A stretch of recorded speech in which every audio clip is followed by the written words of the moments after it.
Hello, everybody, and welcome back to another episode of ColdIron, a Dungeons & Dragons homebrew epic set in a Wild West-inspired part of our homebrew world of Elos.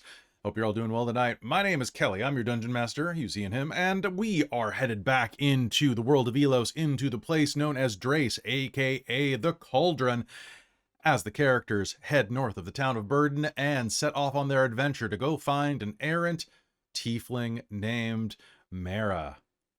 As we are going to do that, though, I gotta bring some people into the fold. So why don't we go ahead and introduce the cast? Let's go ahead and go with the character oldest. I'm pretty sure Zoe's probably the oldest, unless there's some shenanigans going around. Hey, Caitlan, what's up? Well, hey, I'm Caitlan. I use she, her pronouns. And so does Zoe, the Warforged Paladin, Oath of the Peacemaker. I'm so happy to be here. We're very happy to have you. I'm a sleepy sheepy, but other than that, I am so happy to be here. All right, next of all, we have the meanest and greenest. Nah, you're not that mean. It's Robin. I mean, Trixxi was kind of mean to Tally at the end of last game. Well, that's true. I'll say that's needed someone to be. I just thought you were honest. I mean, fair.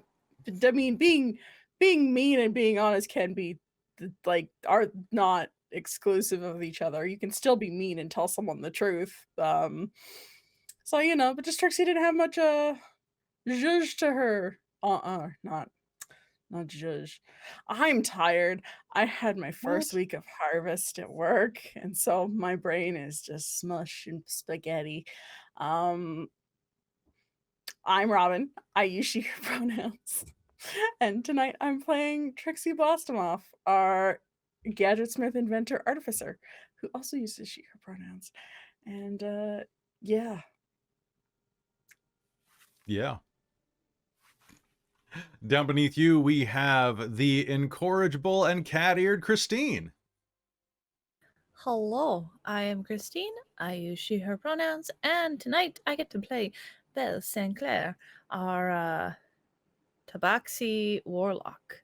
Took me a moment to think there because I wanted to say Gnomish artillerist, and it was not. That was the other night. That was last night. It's been a busy week. That was last night. Which reminds me, I actually should have dice, shouldn't I? They are kind of helpful. But I'll get to where you can get some dice in a few minutes after I talk to Amy. Hello, that's me. I'm Amy. My pronouns are she, her, or they, them, and I'm playing... Oh, who's this? Carrion Slaughterhouse. That's right. The orcish, fiendish ranger of the Drake Warden variety. Also uses she, her, they, them, and is accompanied by the one, the only, the adorable Havoc. Do you have your little Havoc figure ready? I shall return in a moment. All right. Very important that we check in with Havoc, but first let's check in with Kat. Hey, Kat. Hey, everybody. My name's Katrina. I'm super stoked to be here. I use she, her pronouns, as does my girl, Taliina'a. She is our Seraphim, which is our homebrew race. Aberrant Mind Sorcerer of the group. And she's happy because she just finally found out that she has a family in her group. Aw, just like Vin Diesel. Exactly. Doesn't matter if you upcast by a level or 8 levels. Spell's a spell. A spell's a spell. That's right. I put some nitrous inside of your your sorcery points. And then Amy, you have your tiny little Havoc. Beautiful. A little greener than I've described, but it gets the point across. Well, you know, things happen. So, folks, we also have, of course, Bookwyrm Games with us tonight. Bookwyrm Games is your place to buy dice. Strange that, right? A place called Bookwyrm Games specializing in dice, but they don't just specialize in dice, they specialize in fun from the whole family. Especially if your family are a bunch of giant nerds like us. Consider going to their website right now, bookwyrmgames.com, and use code DORKTALES to save 15%. Also, if you spend 100 Canadian dollars or more, which ain't that much, let me just put it that way, you can get free shipping anywhere in the world except America right now. Woof, right? So, hey, if you're outside of the US right now, unfortunately, due to tariffs and levies, they are not shipping to the United States until some things get resolved. But if you are anywhere, if you're in Sweden, Germany, Norway, Japan, China, Korea, anywhere where you need dice, Australia, New Zealand, some other people that watch us, all right? Or especially Canada, Mexico, all of those, consider going to Bookwyrm Games. They could really use your support. They're a small company that is full of heart, and I'd love it if they were full of dollars because they keep us on the air. So go to bookwyrmgames.com right now and buy yourself some dice, or some tea, or some edible dice, or some other stuff. I do kind of want the edible dice. The edible dice are pretty neat. And just don't mix them up, because I am holding some metal dice that I'm using tonight for ColdIron, my specific ColdIron dice. Don't mix them up. That's all I have to say. And the last thing that I have to tell you about, so besides thanking Bookwyrm Games, is as we're heading into the Badlands, it occurs to me that if you are the type of person who is interested in adventures into the Badlands, into the Wastelands, and things like that, who likes stories like Mad Max, Tank Girl, or maybe a little bit of Dune, you deserve a game like Scorched BAsin. Scorched BAsin is a new Kickstarter that has just launched 3 days ago now. It is fully funded and is a fantastic mix of all of your 5e mechanics with all of those things that make Mad Max and other post-apocalyptic kind of desert raider type of games function together. It is an absolutely huge book that is dedicated to shipping before the end of the year. And what's more, they have brought, Homie and the Dude are writing it, and they have brought more than 100 tabletop, YouTube, and Twitch creators together, including me, to voice characters in a component of the game. So if you want to come and see me play a raider, or I forget what I'm playing, I have to record my voice this week, but come hang out. If you're going to buy this book anyway, I strongly encourage you to use my code, because then I get a little kickback and it costs you nothing. And it supports a product, which is pretty great. And the fact that they're dedicated to having it out by the end of the year is just mind-blowing to me, because I am still waiting for Kickstarters that I backed 4 years ago. And they're planning to get it out inside of 3 weeks. It is a really cool book. I've been seeing stuff about it all over the place. You can see that DM Shorts has done a nice video about it, and it's just a really neat project. So go check it out right now. If it's something that you'd like to buy, use my code and you'll help Dorktales out. And, you know, it should be a lot of fun. So thank you to Homie and the Dude for bringing me onto this. It sounds like a lot of fun, and I'm excited to be a part of it. So yeah, that was a surprise that I wanted to share with you all. So that's kind of fun. I'll have a link below if you are watching later on YouTube, and I've got a link right over there if you are watching right now. Besides that, does anybody have any questions, comments, or concerns? The one thing I need to inform you right off the bat is that we did a little poll over in our Discord, and it was determined that our dear friend Huxley speaks with an Irish accent. Irish beat French by 2 votes, and we are nothing if not democratic here. Nice. I'm glad that I went in and voted. I'm glad you did too. Even Christine didn't go in and vote. I'm calling you out about it. I forgot about it, okay? I don't have notifications up for that channel. Yeah, that's fair. Neither do I, but I voted the second that the poll went live, because I knew if I didn't, I'd forget about it, and then I did forget about it until you mentioned it right now. I forgot about it, and I'm running the damn game, so hey. All right, so folks, we're going to be picking up where we left off in the town of Burden as we start heading northward. Players, you all have a copy of the map, which is to be filled in as more things are discovered. But without further ado, I think it's about time for us to head into ColdIron. We have a bit of role-playing to do tonight as we are wrapping up this section of the story and heading in to toward the end of the first act of this little shebang, which I'm very excited about. Without further ado, let's head into ColdIron here on Dork Tales.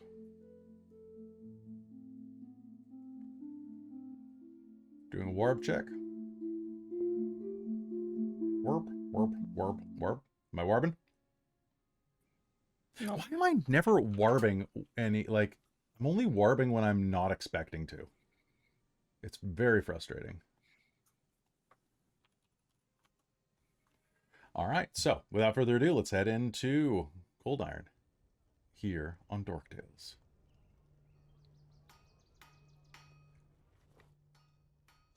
We fade in on depot number 5 of the Conveyors Guild, or the Conductors Guild, pardon me.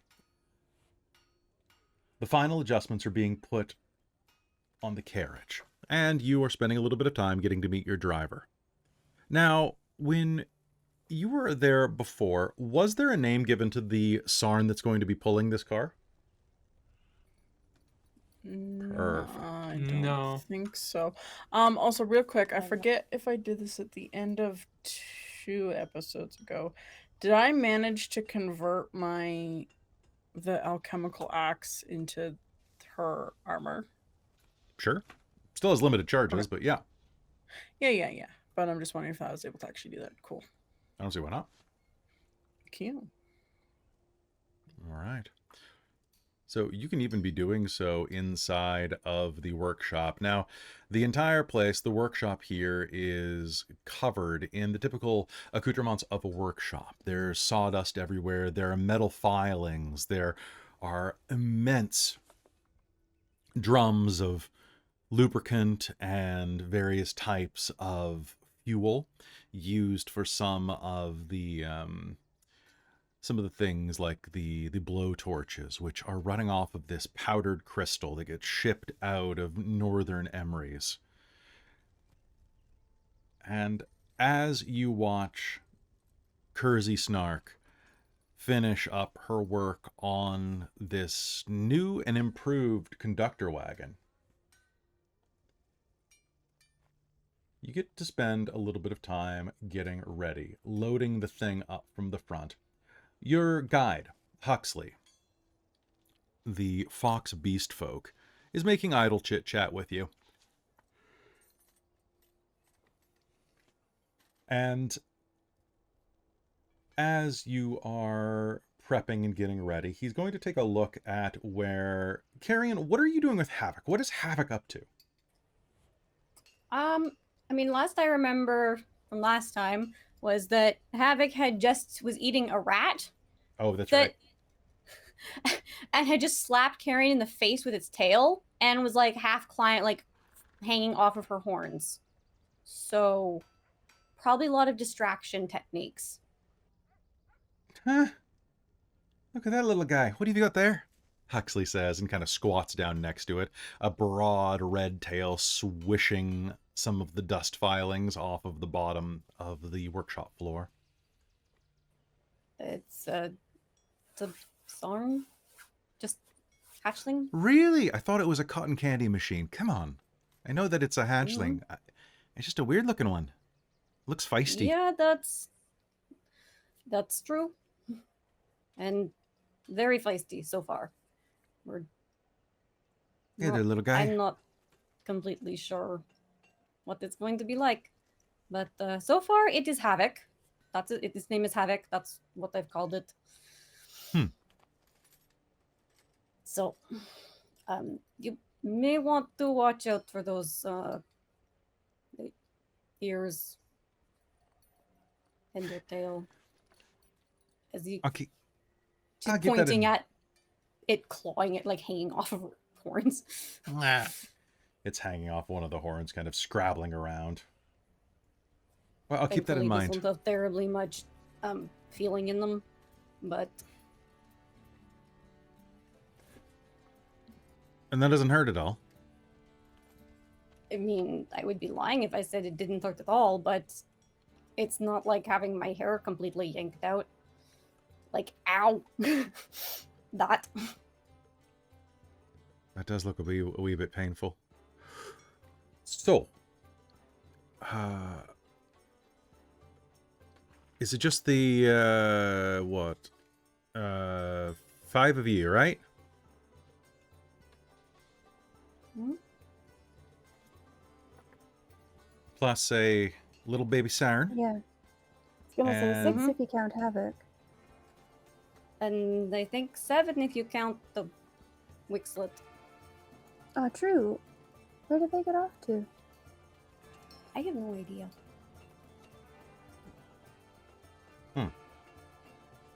Where are you at right now, Trixxi? Oh, Trixie's with Kersey. To fixing up the. Hey, you. Hey. Hand me that acetylene torch. No. Actually, hand me the Magitech torch. It burns hotter. I mean, I could tweak the acetylene torch to also burn a bit harder too. But yeah, sure. It's take them.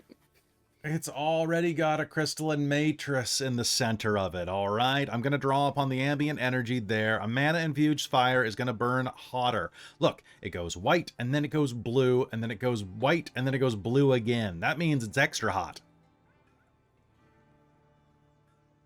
Have you gotten it to go purple yet, though?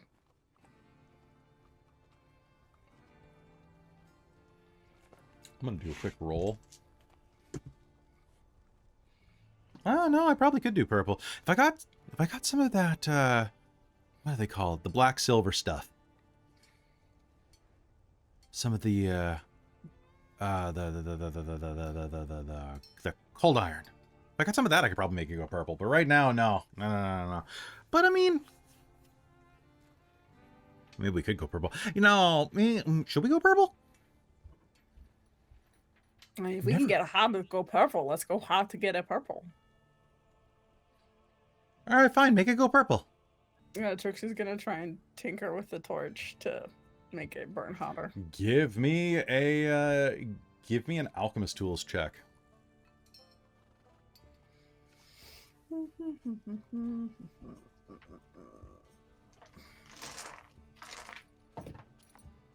No, not great. That's only gonna be 13.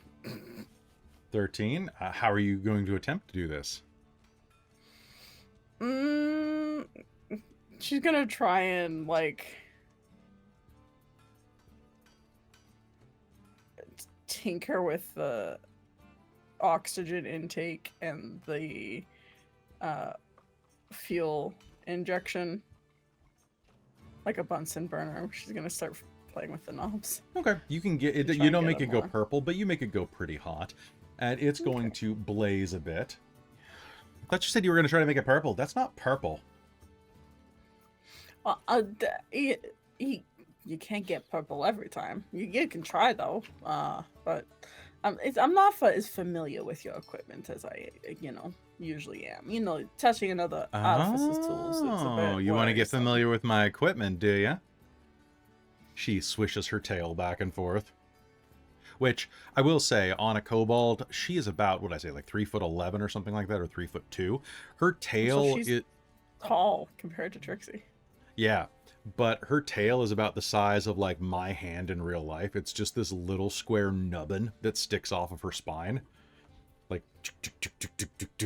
because kobold tails, they range, but her breed has short tails, and it's kind of cute, actually.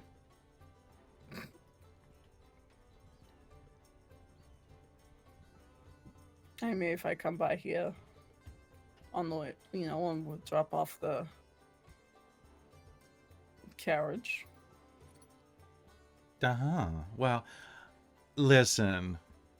She leans in a little bit and pushes her goggles up. Watch what you do. I'm a little, Her tongue snakes out, and she cleans her ear with her tongue. Spicy.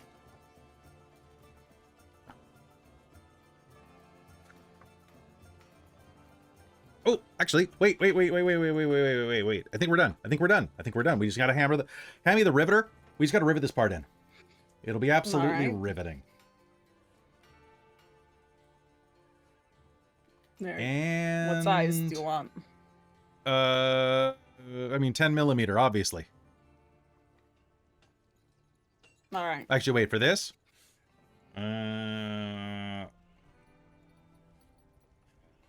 Let's go with the 3-inch, actually. 10 millimeters to 3 inches. Wow, quite a difference. Also, the fact you're switching metric and imperial is... Didn't you say that you were raised in Emery's? You should be used to dealing with Imperial. I'm just trying to speak your lingo, kid.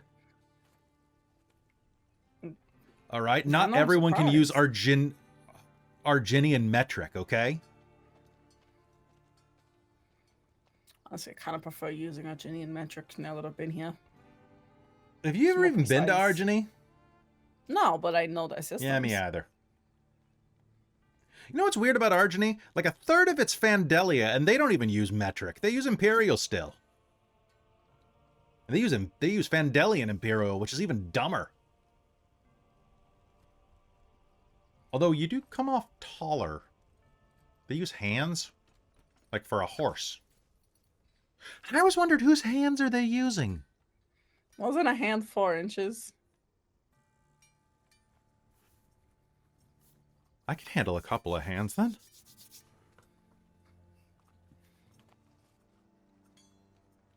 Anyway. Here's your riveter.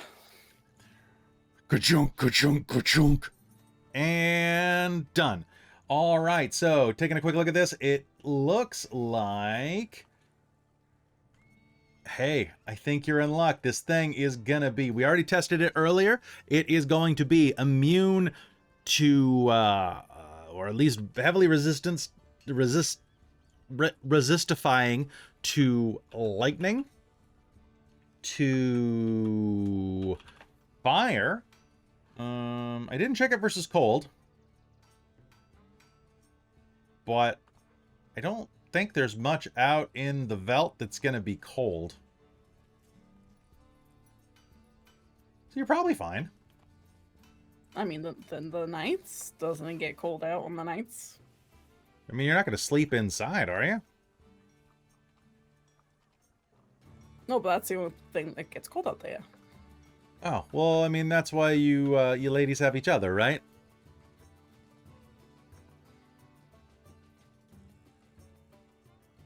And fire. And fire. Always fire.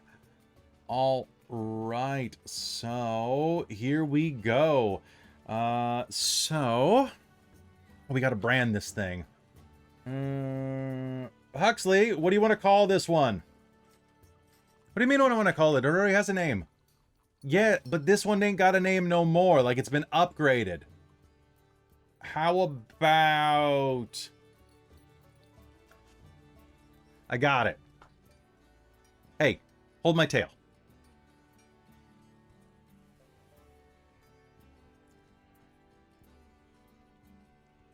You gonna hold my tail or what? Yeah, you, Greenie. You're the only one up here with me. Sure. All right, so. Let's see. We could go with the Boneyard, but no, that doesn't work. The Canyon Crawler? No. What was I thinking? The Lead Limo. That's pretty good. No. How about... I got it! And she's going to grab a bucket of paint, and upside down is going to scrawl on the side of it in very... I say scrawl, but it's actually very pristine lettering that she's able to do upside down for some reason. I have no idea what she did in a previous life, but this is a good job for her. So...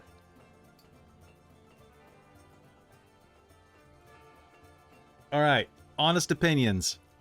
And she's going to stretch back up, revealing that she's painted on the side the words, "The Tin Turtle." Huh? Huh? No? What about... I guess I could paint over it. We could call it the Stone Coffin. No, it's not made of stone. Ironclad Annie? I was going to call it the Bulletproof Bell, but you've already got a bell, and that would be a little confusing, right? Because you'd be like, oh, get inside Bell, and then everybody hops inside the Catgirl.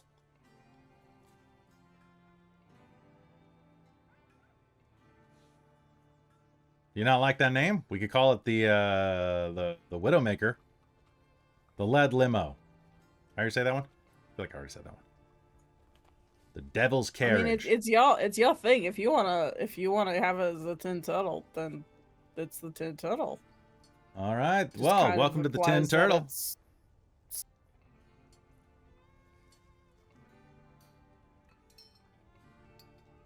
All right. So, there we go. So this thing should be able to get you all the way north. Huxley can take you from here.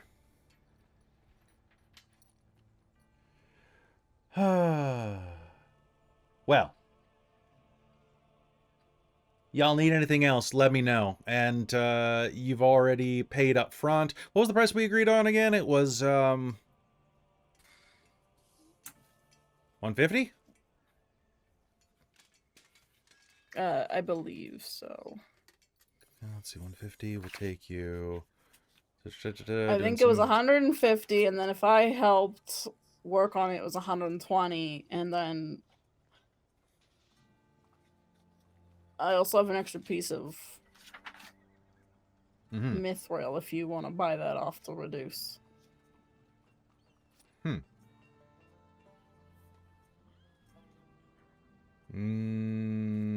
So yeah, it's 150, and then 20% off for me helping.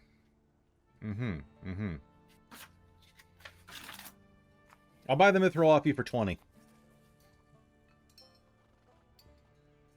Unless you want to do something with it. I'll use it. All right. Well, in that case, you hang on to that. 120, you can pay Huxley. And you'll also be responsible for, helping with some feed and maintenance. Typical stuff for the trip. You don't look like you're dainty dames, right? I mean, we later told you we're the Iron Maidens, so yeah, I don't really think that's very dainty.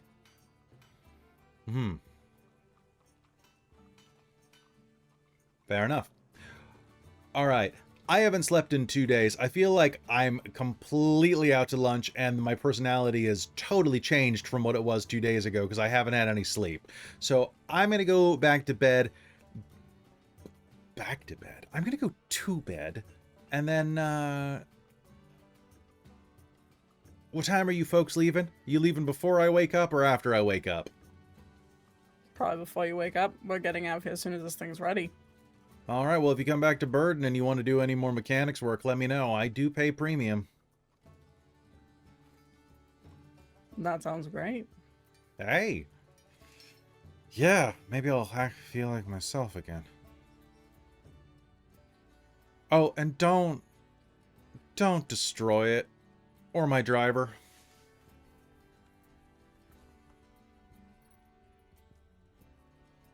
Sound good? We'll do our best. Okay, just as long as it doesn't go the way of that hotel. She'll give you a wink, and then we'll hop off of the wagon. How the hell did she know about that? With that, Huxley is going to gather you all up, and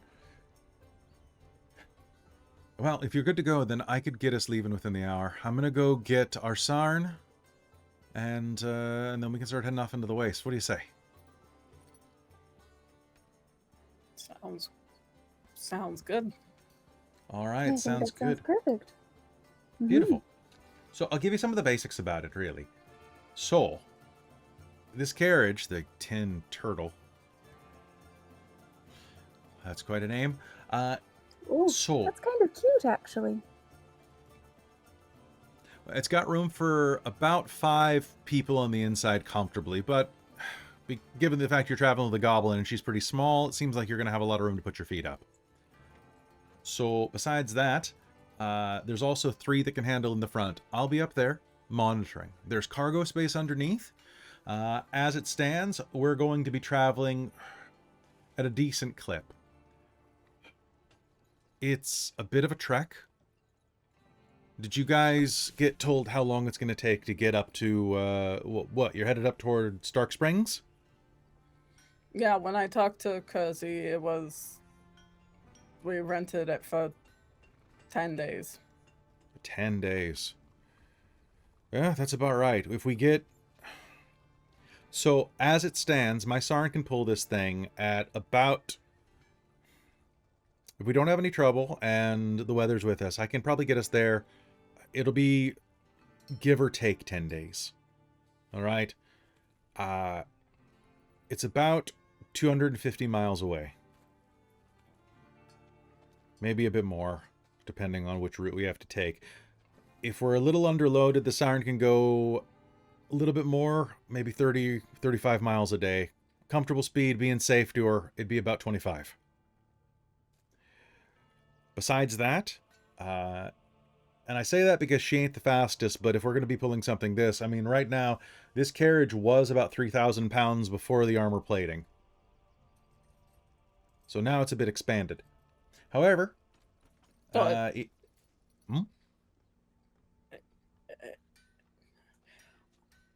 didn't realize it was going to add that much. Oh, okay.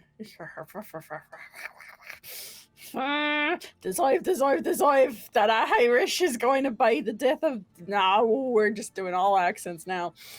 It was only like a pound of mithril that we did, and I'm still doing Irish.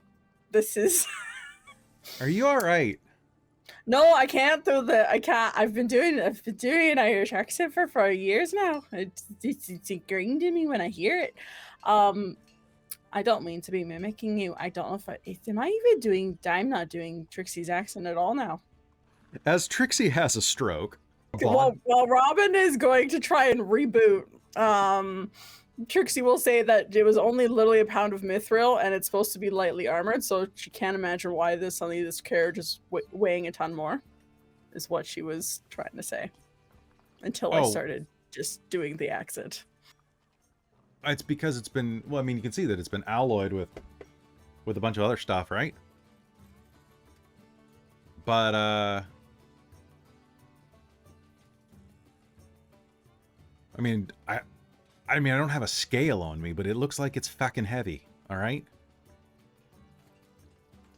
So, what I'm saying is, right now, can take us pretty quick.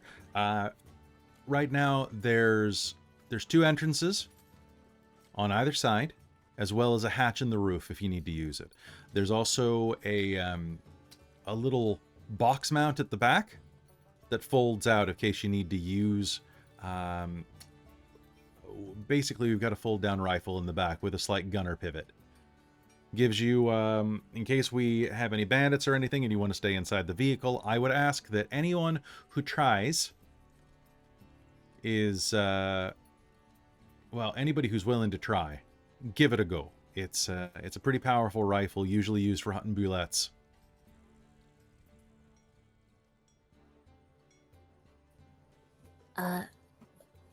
Dibs.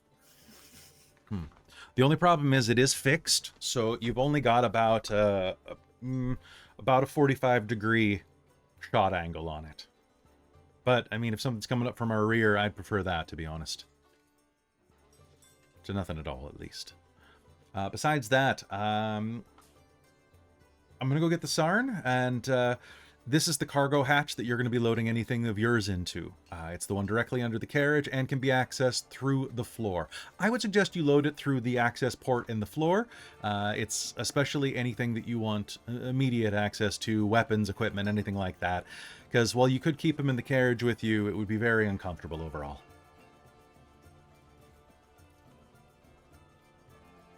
Thank you. Sounds like a plan. All right. And could I borrow one of you who's could I borrow one of you to help bring the siren in? I could probably use an extra hand carrying things. You've already got your hands full with a pretty girl. You've already got your hands full with a siren. How about you? He points at Belle. So? Good. Come with me. Can Trixxi try and sneak? Yeah, absolutely. Make me a stealth roll. Cool, because she got the insight, and I have the note that he's recognized Belle before, so Trixie's like hearing that and being like, all right, I'm gonna try and listen in on this whatever this is, because this is sus. All right, so the two of them, Huxley's going to lead you out around to where there's a little stables around back of the Conductors Guild through a broad bay door. Now, it's just a little bit cracked right now leading to the back, and as he takes you around to the side, you're going to see that there is a massive, muscular, lean, armor-plated quadrupedal sarn. It has a slight frilling around the bottom of its neck, kind of like a triceratops, but without the horns in the front. Massive hooves and muscle like a draft horse. Picture the lizard equivalent of a Clydesdale horse. All right. So That's this kind here, of what I was starting to picture. this here's Amberjack. And I named her that because, I mean, well, she's kind of yellow, and I don't know, just seemed to fit. She's a good girl, though. Does she like jerky? Yeah, she likes everything. We tend to prefer sarns that are omnivores anyway, because then it allows us to do a mix of feed. Also, meat protein is quite a bit lighter than carrying an equivalent amount of calories in, well, in feed.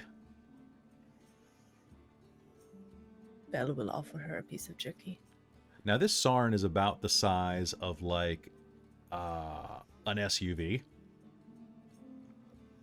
And is going to kind of lean down with its neck, which is only about 4 feet long, and is going to just not really gum, but is going to tongue the jerky out of your hands. And as you are feeding it, she likes you, he will say in Tabaxi. Good.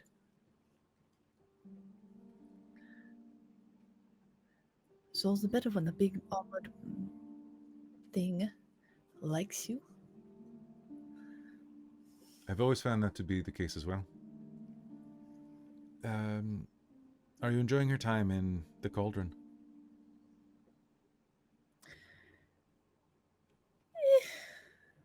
It's fine. It's not exactly my first choice of place to be, but it is what it is. You're one of the St. Clair girls, aren't you?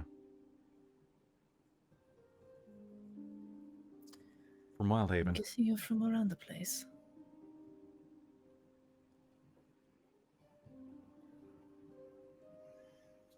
Yes, I did spend some time in Wildhaven.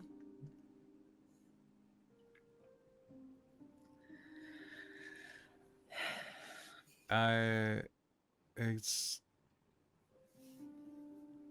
been a bit of time, hasn't it, Miss Bale? Does she recognize him at all? Make me an int check. An int? Mm-hmm.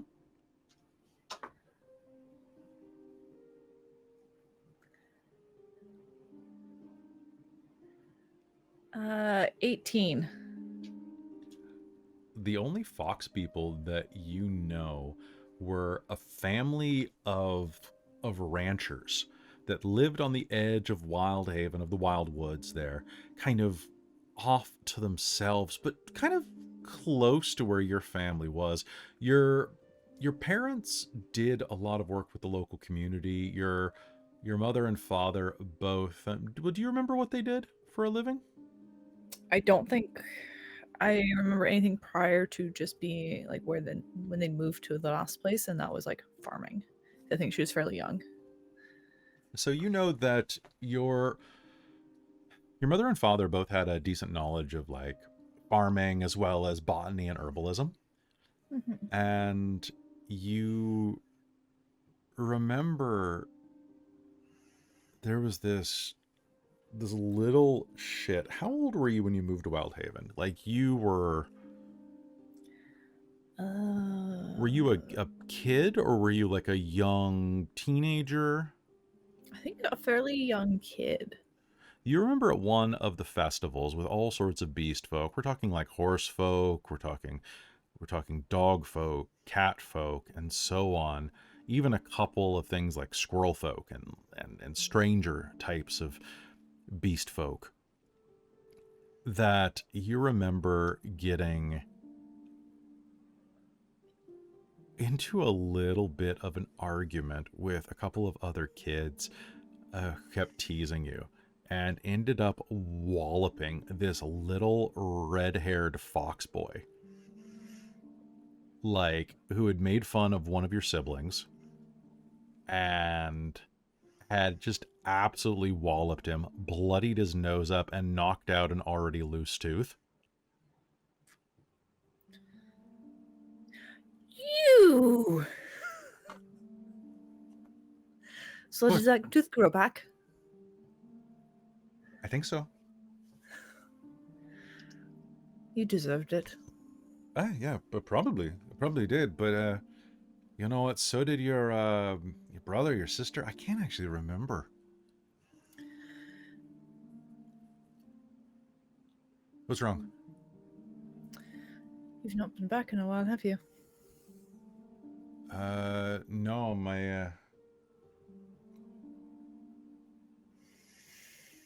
yeah, after the plague swept through, I really didn't have much to stick around for, and neither did my older brother, so we shipped off here. And as he says that, the memory of when the plague struck Wildhaven comes first and foremost. Do you remember one night in the middle of it where this family showed up at your parents' house, desperate for any herbalism lore? You remember that your mother and father left that night.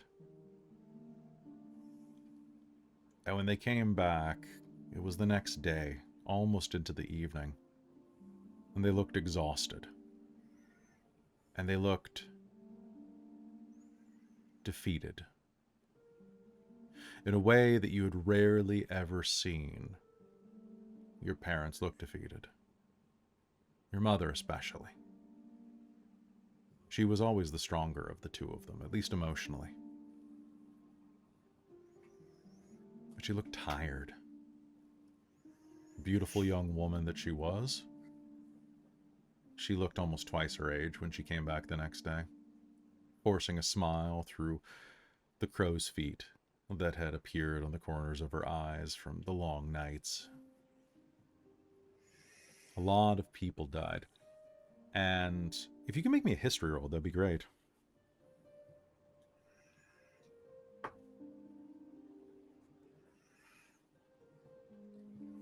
Uh, 18. There are several rumors that the plague that hit Wildhaven was actually spread from Sargassio and the lands of the dead. But with an 18, a lot of people think that Crisius the Undying and his undead armies were the ones that caused the plague. That's pretty common. But with an 18, you would have spoken to other people or heard other stories that said that it might have been a cell of locals, simply from Telusia, who took some plague corpses and sought to clear out some real estate of undesirables.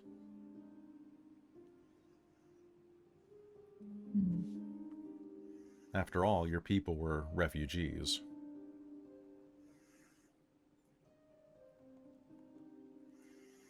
There was no lack of sentiment against them, either in Dagvin's Reach or any of the surrounding communities, all the way up to Reaper's Grove or as far down as Island Walk. So we picked up when we moved here, and it's been pretty good. I mean, for the most part. My brother's taken, well, honestly, I don't know what he's been doing. I haven't seen him in about 2 years. Probably up to no good.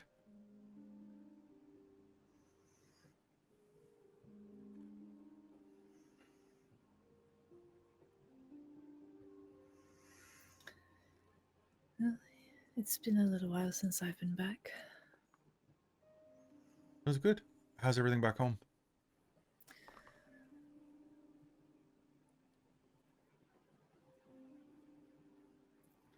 There's nobody It's, really left. Yeah, I kind of got that idea from the look on your face. Well, I'm sorry. I know what it's like. Yeah. Well, you have your friends, and for a little while, you have me, and you have Amberjack. Yes, it's good to know somebody else here. Yeah.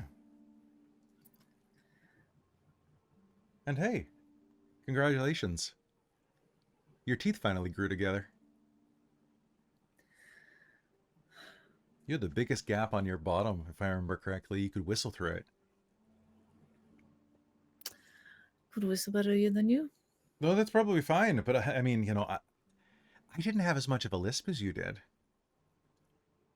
Listen here, you mean little fox guy. I'm gonna mess you up. Or something like that. Well, and I did. So. Yeah, you did. It was very bad. Mm-hmm. Anyway, help me grab the reins and we'll get the door, okay? She'll jump a little to catch them and... You know, she leans over if you ask nice, but fair. Well, you left the person who actually knows how to handle sounds back in the other room with our other one. Well, I didn't want to make things weird by coming out here with everybody and then dropping into beast speech. Oh, it's all right. I'm sure Trixie's already told the others. She probably came out and followed us, knowing her. Trixxi, what did you get on your stealth roll, by the way, Trixxi? I got a 17, and I said in the chat the second they switched to backseat, Trixie's going back. She doesn't understand. She's like, well, fine, fuck, they're having a conversation, and it's fine. If Belle's speaking into Belle has no idea if she was or wasn't, but she's assuming that Trixie probably followed. It seems like me using the old family dialect is shorting out the brain of your little gobbo friend, eh? Does she just have a thing for this type of accent, or is it just weird? Honestly, I haven't known her that long, so... I could try to talk normal. But Trixie wouldn't drop it. All right, fine. All right. None of that was Trixie. That was all Robin short-circuiting. Okay. Do you think you're going to be able to manage, or do you want me to switch it? I just had to probably have one-on-one conversations with Huxley because I can't have like just one-on-one dialect and only hearing Irish. If I have other people talking, I can stay in my accent easier. It's just one-on-one. Trixie's not going to have conversations with Huxley, probably just one-on-one. Excuse me. Until I get like super into my accent, but like I said, I've been doing Darcy for 4 years, so that accent is like in there. All right. So with that, you are going to be able to bring Amberjack in and load her up. She is quite a massive Sarn Carrion, muscly and ready to head out into the wastes. All right. So, I'm ready if you are.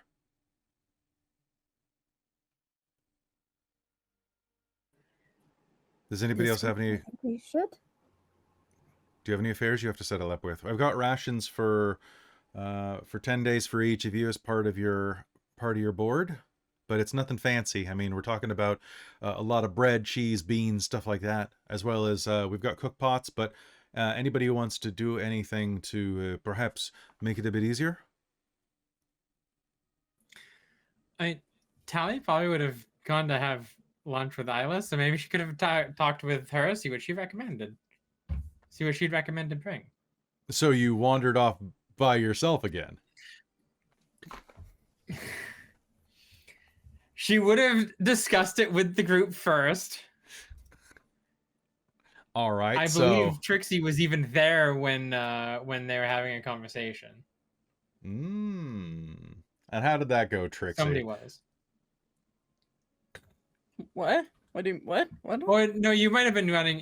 You might have been off with. Yep. So I with think it was Cobalt, either but- Zoe or Carrion that would have been right there, because Belle had gone off to be. Yeah, hellish. true. It would have been Zoe or Carrion. So. Yeah, because Tally would have been wanting to just go for a quick lunch.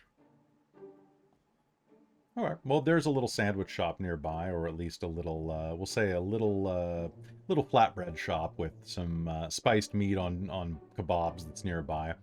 You could have told probably Zoe or Carrion. In fact, you could just ask to go get them food. Like, we'll bring you back something.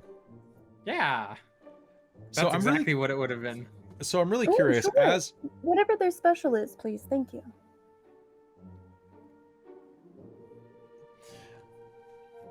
sure, we'll be right back as soon as we can. They got good lemonade too. Yeah, we'll be back super quick. And Excellent. You decided on this place because it's within line of sight. yeah, exactly. It's like we'll be across the street, literally across the street. Sounds good. So the place is able to serve you, get you some nice sarn meat, chicken, or a little bit of auroch, strangely. And as you are hanging out there and having a bite, so, I mean, I hope you have a good time. It'll be a time, that's for sure. Well, it sounds like quite an adventure.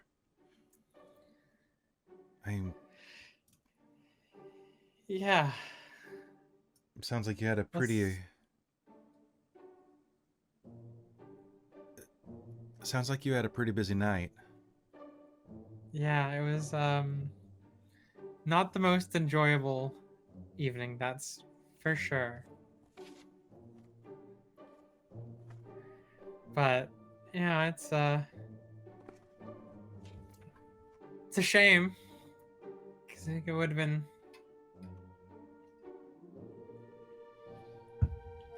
fun to have stayed another night. But Oh, you'll come back. yeah, for Besides, sure. think of all the fun stories you're gonna have when you come back. Exactly. So many stories. Where are you headed first? Oh, we're headed to You have I'm no actually idea, not do you? positive. Okay. Well, I mean, I know we're going north. that's fair. There's a long way to go, and just ooh, if you make it to Ravine, pick me up a souvenir. I'll happily give you some money to pay you back for it. It's just I've heard about all sorts of the trinkets they have there. I'd love to have something like that. You know, something made out of any of the... Well, I mean, anything from there, really.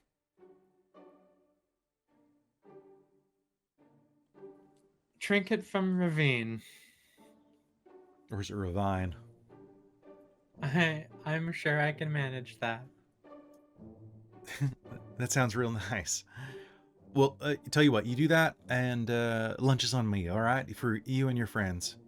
That's the least I could do for all that you helped me with making sure that Havoc... What a weird name for such a darling little Sarn. Yeah, it's a little strange. I don't really get it, but we're all a little bit weird in this group. We all have our quirks. That's for sure.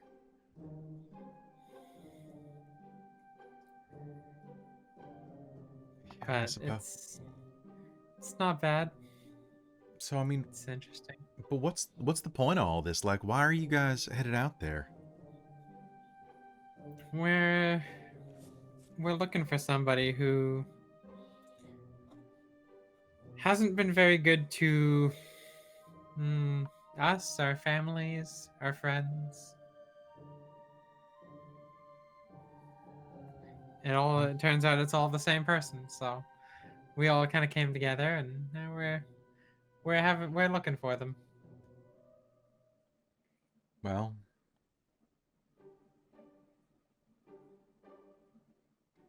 I hope you have good luck.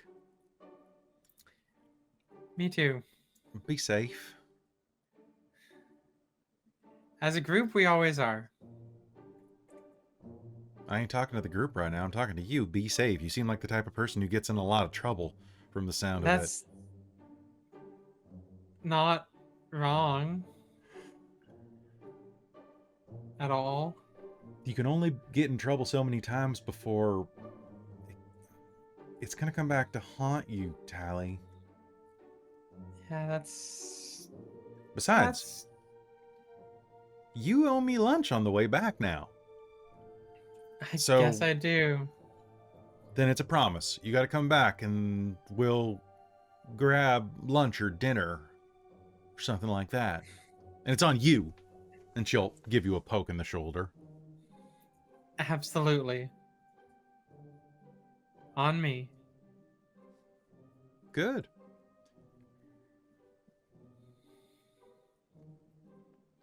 It's a date. It's a date. Looks like they're just getting all ready to leave, so I should probably go before they leave without me. They're not going to leave without you. They're your friends. For luck. And she's going to lean in and give Tally a kiss on the cheek.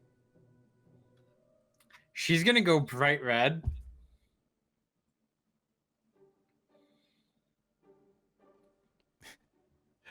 Can you help? What?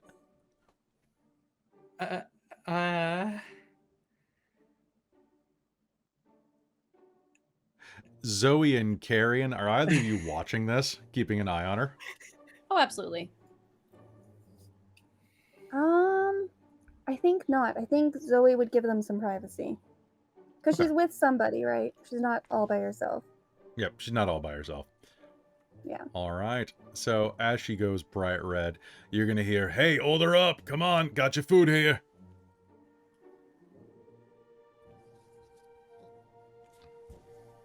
Oh, yes, yeah, that food that we ordered, yeah, oh, I should grab that, and she's gonna grab it. Cool. So grabbing the equivalent of a tray of nice flatbread style burritos wrapped up in some wax paper. You're going to be able to head back over. How did that go? We're gonna have dinner when we come back through. I got everybody lunch. Actually, Eyeless got everybody lunch. But it's lunch. She's very nice. I approve. She is very nice. Zoe will grab one and stuff it in her bag. What is it exactly? I actually don't remember. Excellent. A surprise for everyone. I was a little distracted, so. Fair But enough. yeah, we got food for the road. Yay. And she will go around and kind of pass some sandwiches out to the group. All right. So they're quite competently made. Made with like kind of a garlicky shallot mayo sauce.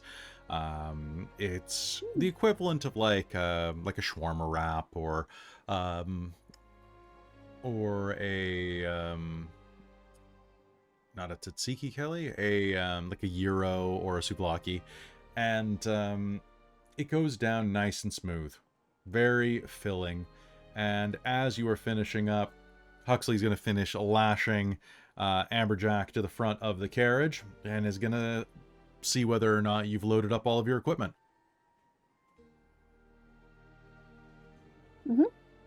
I'm ready to go.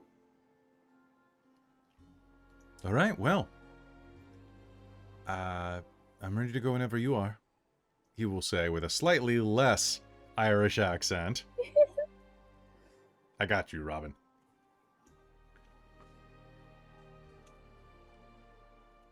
I get it. If anybody ever does anything Australian, I drift. Or Southern. Or German. German messes me up. And as you load everything in, you'll be able to see that the inside of the carriage is fairly plush. It's, at least it was. It has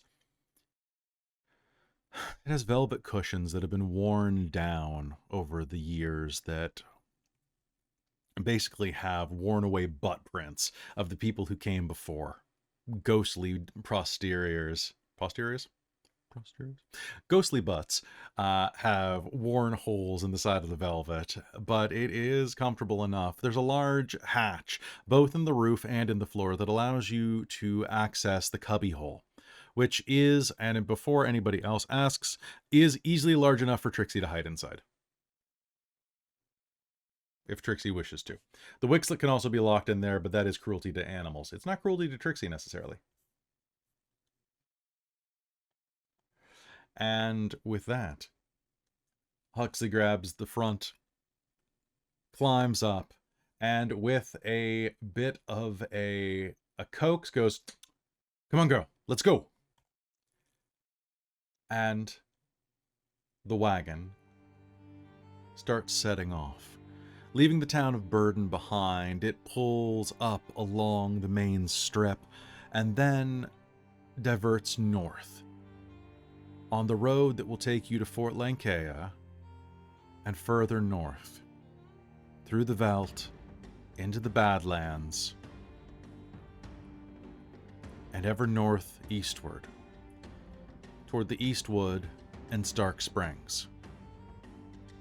And before we head into the Badlands proper, I think it's time for us to take a quick break. So folks, don't go anywhere as we reset the, as we figure out what's happening. Not reset, but as we figure out what's happening here on Dork Tales.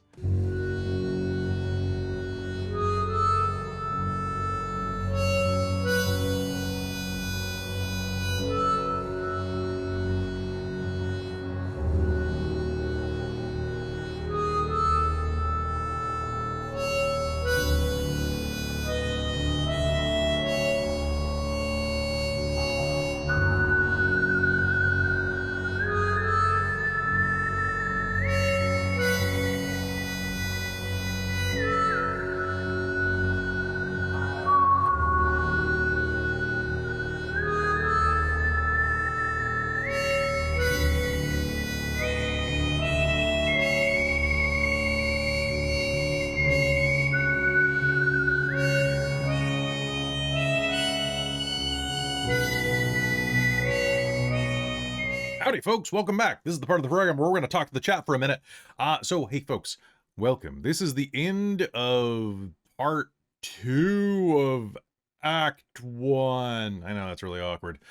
Basically, it seems like everything's going in not 8 or 9 episode segments. So that's pretty good.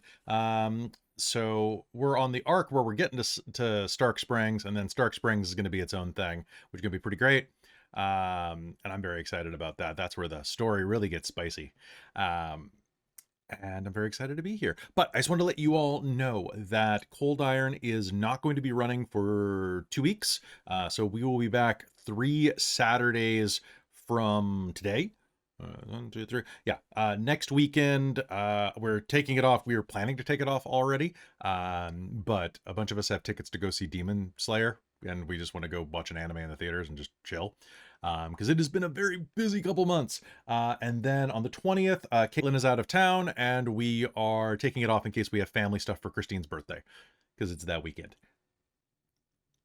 So, and if you're on YouTube and you're like, hey, where are all the episodes? I've been really busy, guys. I promise I'm going to edit everything. You want to see my editing backlog?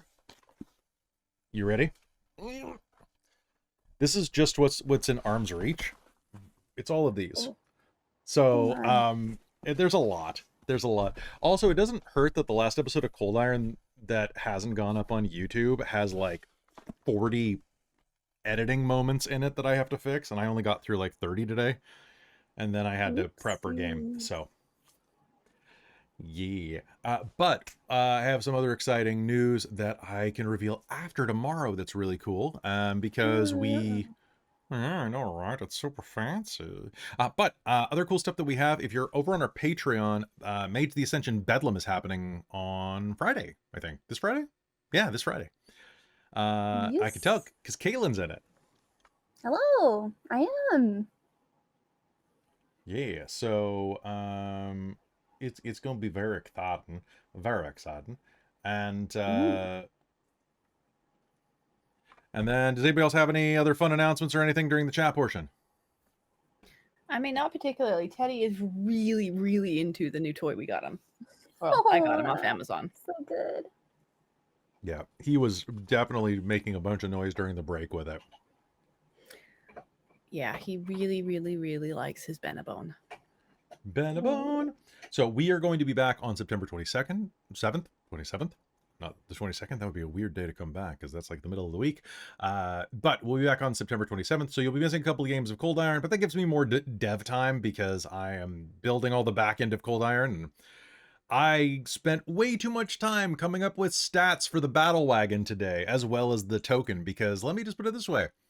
There's no armored carriage tokens available online for ease, at least. And I didn't want to use like an infernal wagon or infernal... What are they called? Infernal engines? War machines. Infernal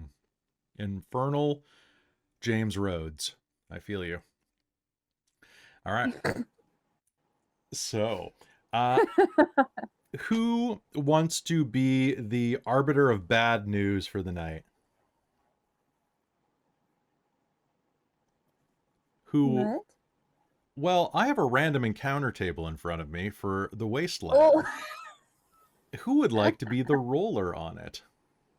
Sure. I will. Okay. Well, balls. Tell you what, both of you roll me a d8, and I'll take the one I like the best. Yeah, Traz, you can roll 2. 2. Wait, what did so we got a 4 and a 2. I can run both of those. Cool. All right. So, folks, without further ado, I think it's time we head back in to ColdIron here on Dork Tales. Thanks for the raid, everybody who came in while we were heading on break, and thanks for the kind words in the chat. Good to see you all, and hey, if you're watching for the first time on YouTube, leave some comments down below. And with that, and Traz rolled a 3. All right, cool. I'm going to use that one anyway, so that's good. All right, so let's head back to ColdIron here on Dork Tales. Hello and welcome back to ColdIron. We head into the wasteland. Some time has passed since you departed from Burden. It's been a couple of hours of straight traveling right through the middle of the day, and it is uncomfortable, to say the least. Although the inside of the carriage is resistant to fire, it's not necessarily mean that it is well insulated. And you have the shuttered windows rolled down to the best of their ability, or at least unshuttered, so that a bit of breeze is coming through. But there is a bead of sweat that is running down each of your throats, constantly delving into the crevices and cracks that exist beneath your outfits. It is, in a word, fucking hot. And as you are heading north along the wastes, you start to see the beginning of those wastes. The lush, verdant veldt that follows the Mercury Run River begins to get patchy again. However, unlike the dusty areas between Prospect and Burden where the where the river starts feeding the greenery, here you are going to start to notice that it becomes much more rocky. Now, there are oases, places of steppe grass and various trees, including one scroot tree that Huxley makes a wide berth around. And as he is doing so, anybody with a passive perception of 12 or higher is going to see these rugby ball-sized pineapple missiles firing through the air on the breeze and slamming into a little bit of muddy, not quite muddy enough for them to pierce into, ground about a quarter of a mile away. And as you are making your way across the horizon, heading ever northward, I would like all of you just to tell me what your passive perception is. Does anyone have a passive perception of 15 or higher? Yes, 15. Okay. On a craggy outcropping, up ahead, you're going to be able to see this structure. It is built up onto a large hill with basically a mesa. It has a couple of roads that spiral up the side of it, all man-made, some of them looking almost like aqueducts, raised roads built out of concrete or magic that swirl and spiral up, each large enough for 2 wagons or 2 of these carriages abreast to ride up. It is an immense old citadel with several Arcanitech fires and spotlights equipped atop of it. You can see above it, and all of you are going to be able to notice this, an Emresian battle blimp moored to one of its top rungs. You are going to see that down in the field, as you were driving by, anybody with a passive perception of 12 or higher is going to get the sound of gunfire in the distance, about 3 miles away, but it echoes crisply over the rolling rockland that is the Badlands. It sounds like they're doing live fire drills. And as you are listening to that, you can hear the sound of metal being torn apart.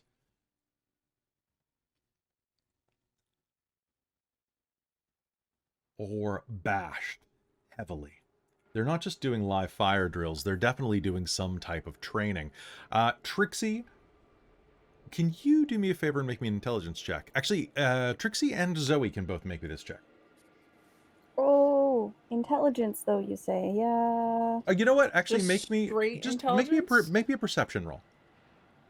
Uh, You can make me a perception or investigation roll. How about that? I'll do investigation. I thank you. had a feeling. I'll do perception. Not when I roll a fucking 3. That's an 8. Are you DMing the game? We Because did it that's at 20.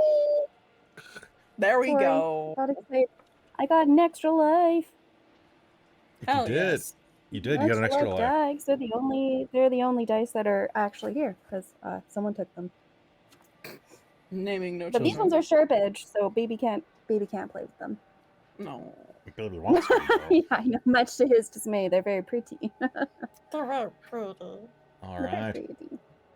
So, the car continues to roll over as Amberjack pulls it with, a lot of ease. And true enough, the alloy that has been coating this thing does make this only about 500 pounds lighter. Or, pardon me, only about 500 pounds heavier rather than the 2,000 that I listed. Good point. It is armored plating that raised your armor class and doubled your damage threshold, which is pretty dope. So good job there, Trixxi. That also means that you can carry more things in the undercarriage. Good job, Trixxi. In fact, responsible for carrying increasing undercarriage. There's a joke in there somewhere. Trixxi helping to carry big loads. Ooh. There it is. As you are riding across the way, Zoe, you're going to hear the sound of what can only be Magitech walkers, the bipedal, almost like chicken mechs that a lot of Imresian army tends to employ. Looks like, or sounds like, in the process of doing training exercises. The equivalent of sparring practice with trainer mechs. Gotcha. And this place is pretty sparse, so it would be a good place for training drills, yeah? Oh, yeah. Oh, yeah, okay, absolutely. Okay, cool. All right. So this doesn't seem kind of weird. No, and you, with your map, if you glance down at your map, you will see that above Burden, about, I think it's about 10 miles to the north, is Fort Lankea, which is a remnant of the tripartite war that actually started off the current tripartite alliance. That started off the tripartite alliance between the three nations. You know that to the north of here, the fields of Bellamar exist, which is one of the bloodiest points of the history between Emrys, the Elven nations, and Inara. And there was significant bloodshed to the north of here. Fort Lankea was a holdout.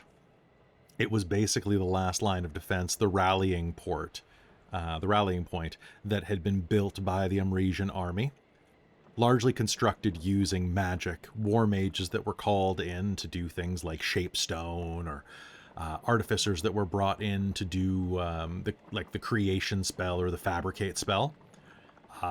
It has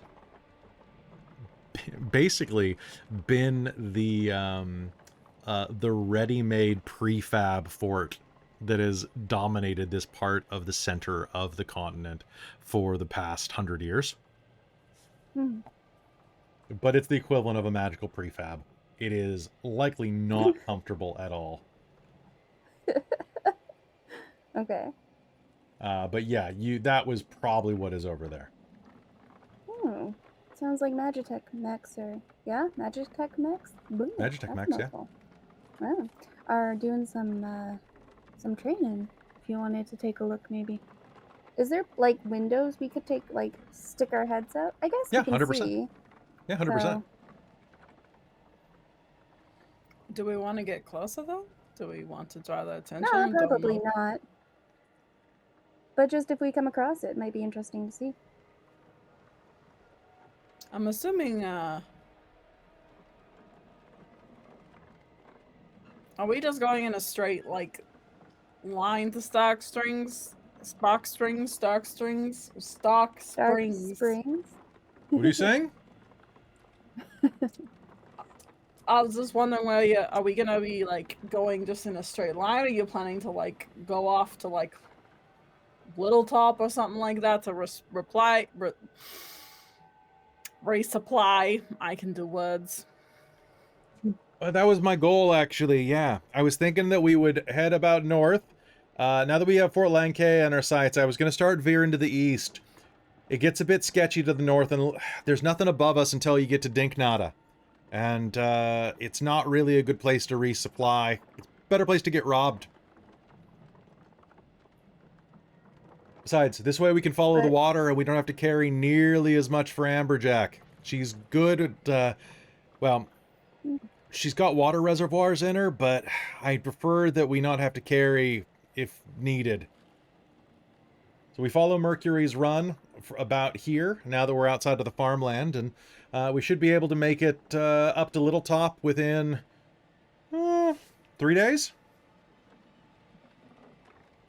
Sounds good. Maybe 2 if we give it a real push. But by all means, if you want to go see some live fire drills, I can bring you by. It's, they do get a little squirrely about that, though. Oh, I mean, don't go out of your way. Question. Yes. Are those the guys that we were trying to avoid overall? Region military? Yeah, I would probably. The ones that you really don't want to be around are probably the Elven Secret Police. The ESP. Yeah, the ESP. Honestly, I know how to shoot a gun, so I'm fine with not seeing it.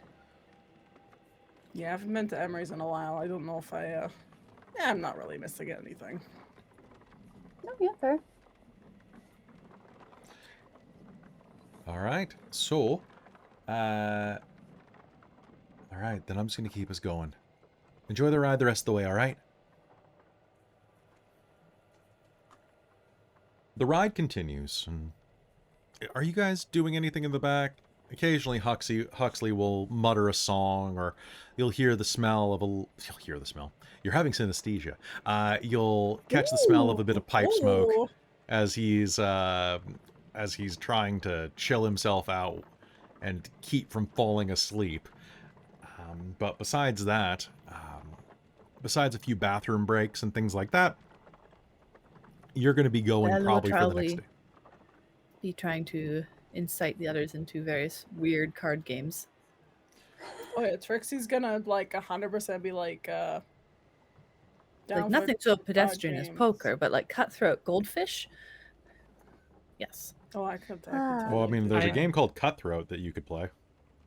I know I always lose to you, but I always enjoy playing anyways. Let's do it. All right. Is anybody proficient in gambling? No. Okay, then I would love it if... going to propose a mashup of like 3 different games and is insistent that this is the right way to play it. Calvin Deck. Trixie is kind of paying attention, but I have proficiency in land vehicles, so I think Trixie is very interested to see how this armored carriage is working. I mean, at a bathroom break, you could climb up. There's 3 seats in the front. That's fair. At a bathroom break, I guess, yeah, Trixie will like climb up.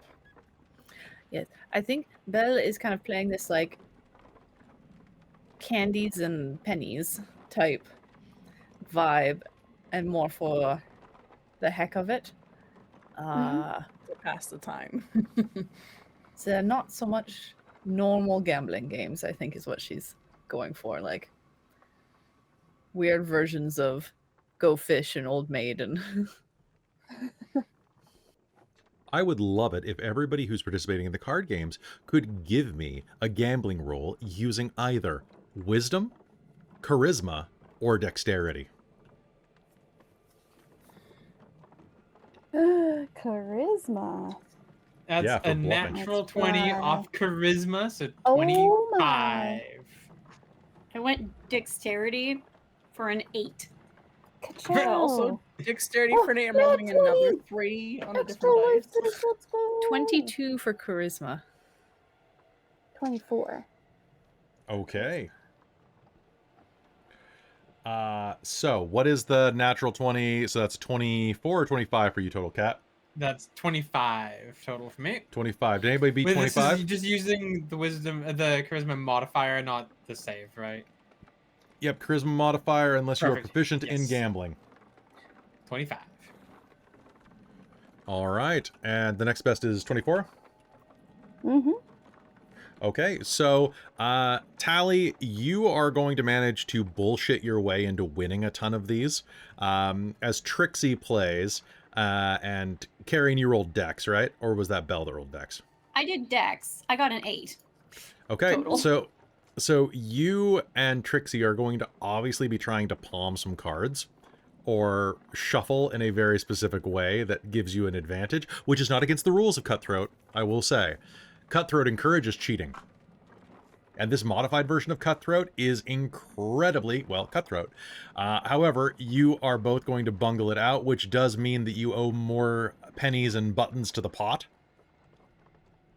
Because in Cutthroat, you can get away with anything you can get away with, but if you fail, you owe double down to the pot. It is, unfortunately, one of the rules of the game.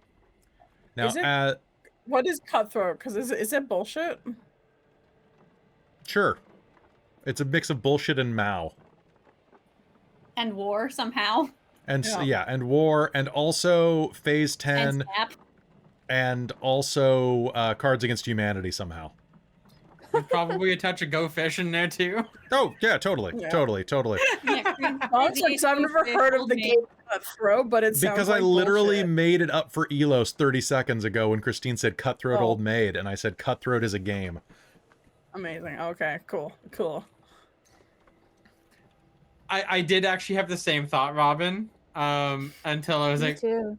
wait, I It think sounds this like is it could be. weird. This sounds like it could be like, oh, hey, let's play some cards. What do you want to play? Oh, you guys know Cutthroat?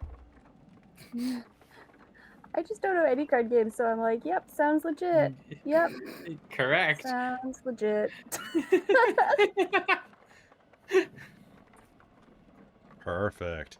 All right, so as you are playing that, Zoe and Tally are going to come, I think, ahead. What did you get, Christine? You got a 22? That is correct. Okay, so you are going to win just enough to keep the game going, as Tally and Zoe take the majority of the pot, but you're still going to take a good portion on the way home. But Trixxi and Carrion are definitely low on copper coins by the end of this, at least out of their pot. Trixxi's gonna take out the one of her vials of acid crab blood instead as her contribution. Because of Acid course crab. I have acid crab blood. I have does so she many things on say- my sheet. What it is when she puts it in the pot? Oh yeah, she'd be like, I don't really feel. I don't have much better coffee, but I've got some acid crab blood from Okay. there. Carrion, sorry, can you did make you me a say- deck save? Acid crab Me? blood? Yes. Yeah, from the giant crab. But You said Why? save. Yes. That's a 15. Cool. You are not going to be fast enough for this. As you toss it into the center, Trixxi, there's going to be a as Havoc launches itself across the center Oh. of the carriage and swallows the vial. Oh my Havoc. god! Oh, No. What? Spit it out. Nope. Spit it out. That's not for eating. Oh my! Bad song. Jealous. Havoc. I'm gonna try to Heimlich. Jealous? This. All right, give me a medicine check. Give it back! Give it back, Havoc! Okay. Spit it up! Spit it up! Looks like Come on! I'm actually having like negative reaction to this, or is it fine? Oh, no. Totally okay. Seems Medicine's okay gonna be so a far. 10. 10? All right. Yep. So you start whacking it on the back. You go, okay, how do you I don't whack have the- hydrogen peroxide. Actually, I might do. I have alchemist supplies. All right, this is gonna make you throw it up, but you'll feel better. Trixxi will give it some hydrogen peroxide to make it throw up. Just a little bit. And all right, you're gonna put some hydrogen peroxide down its throat. I need to make a con save. I'm not so sure you should be feeding that to. It's gonna No, start legit. frothing. Legit, you want to do that for like dogs if they eat bad something to make it throw up. Could Can I be. get This is a Sarn, however. It's true. a Zoe? Are you still holding it while it's being fed hydrogen peroxide? Oh yeah, probably. Cool. Can you make me a deck save? Do I mean, need to can make a deck try. save too? Yes. Okay. Ciao. Oh, that was worse. 5. Okay, that sounds great. 22 for Trixxi. 22. Okay, so Zoe, you're gonna feed it. The little Sarn's mouth is gonna start frothing over, and it's gonna go, and is going to spit up onto your cloak, and it is going to catch you with just like this burst of energy that's going to kind of knock you back a bit. Kind of, if you needed air, you'd be winded, but you don't, so you're not. But as this thing goes, it kind of like is more like a fire extinguisher than it throwing up. It's and the entire inside of the carriage is going to get kind of steamy for a minute, but kind of in this weird, like, almost like, not nitroglycerin, liquid nitrogen kind of way. And then you're going to hear this kind of thunk noise against your chest. And half of your scarf has been turned to iron. Oh.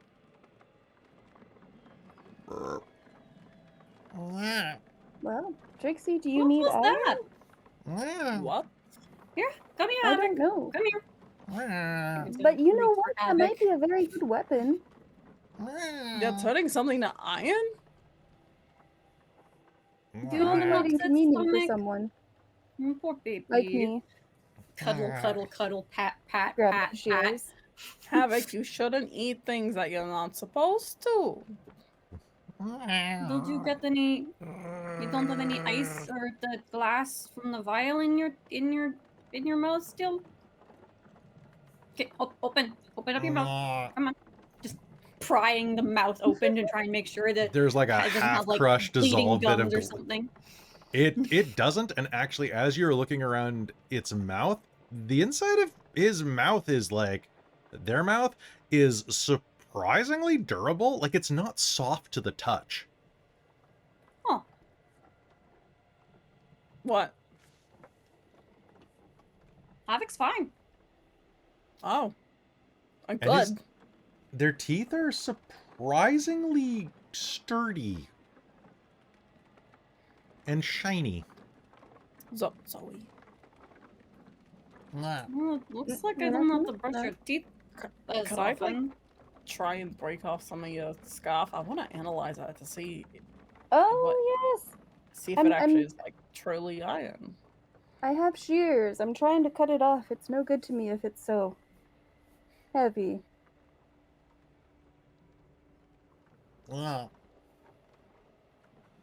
And with that, it's going to start snoring against you. Oh. That was a lot of excitement. It's Nice. just like having. It's like a puppy. Shunk. There will be No, a it's little... better than a puppy. Puppies are a little easier. A little It's more slap. like slap. having a griffin hatchling. Yeah. Mm. I don't like Just dogs, teeth. so. I I'm don't not a think you puppy have so fan much to begin with. experience, though. Carrion.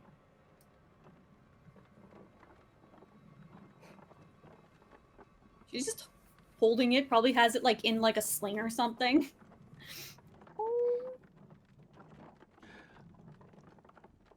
And as it is snoring away, you are going to hear a little slot open at the front of the carriage. And Huxley's going to say, "So it seems like there was a bit of trouble back there? Do you guys need me to pull over anytime soon, or do you need a bathroom break? There's I'm some fine. bushes up ahead." I mean, if anyone else needs to, but I'm good. We're doing good, I think. If you need it. I mean, I'm fine. I just wanted to check in on you, but whatever works. Although I just wanted to let you know, I think we might have some company. Oh. Like the Oh. good Define kind of company. or like they want to kill us type of Mm. company. Trixie's running to a window. Not quite sure yet. Take a look. Tally's gonna come out onto the front front area with him. Okay. Ahead of you, you can see that about 500 meters ahead of you, or 500 yards, or 1,500 feet, you are going to see that there are quite a few figures on the side of a kind of grassy outcropping. Now, here, as you're heading along the riverside, it is, or at least within sight of the river, it is fairly green here, but it does dip into brown the further north you get. Now, you're moving closer to the river at this point. You can still see it about a mile to the south as you're following at a distance, basically because there are a lot of settlements, a lot of farmland, and things like that. And out amidst these various bits of rock and these valleys and hills, you are going to see a group of about 5 people, largely dressed in skins. One of them is a towering figure, about 8 feet tall, with stark white flesh that reflects off the sunlight. There are various markings that are visible even at about 500 feet. And as you are making your way closer, can you access the outside? It is like, I'm assuming that Tally's going to open the door and kind of like have shuffled along like one of the walk planks on the outside. Yeah, I was just trying to figure out if this is, because I'm like, part Picture of a this picture stage. is like It's like a big tank. stagecoach. It's like a stagecoach Okay. and a tank had a baby. Okay. Does that make more sense? Yes. All A right. stage tank. Stage tank. Tank coach. That's being pulled. Yeah. We invent cool stuff. All right. So, looking ahead, you can see this group ahead of you. They're going to be directly in your pathway, actually. Well, they see us, and one of them's waving this direction. Should I say hi, or should I try to blitz past? They look like they're probably armed.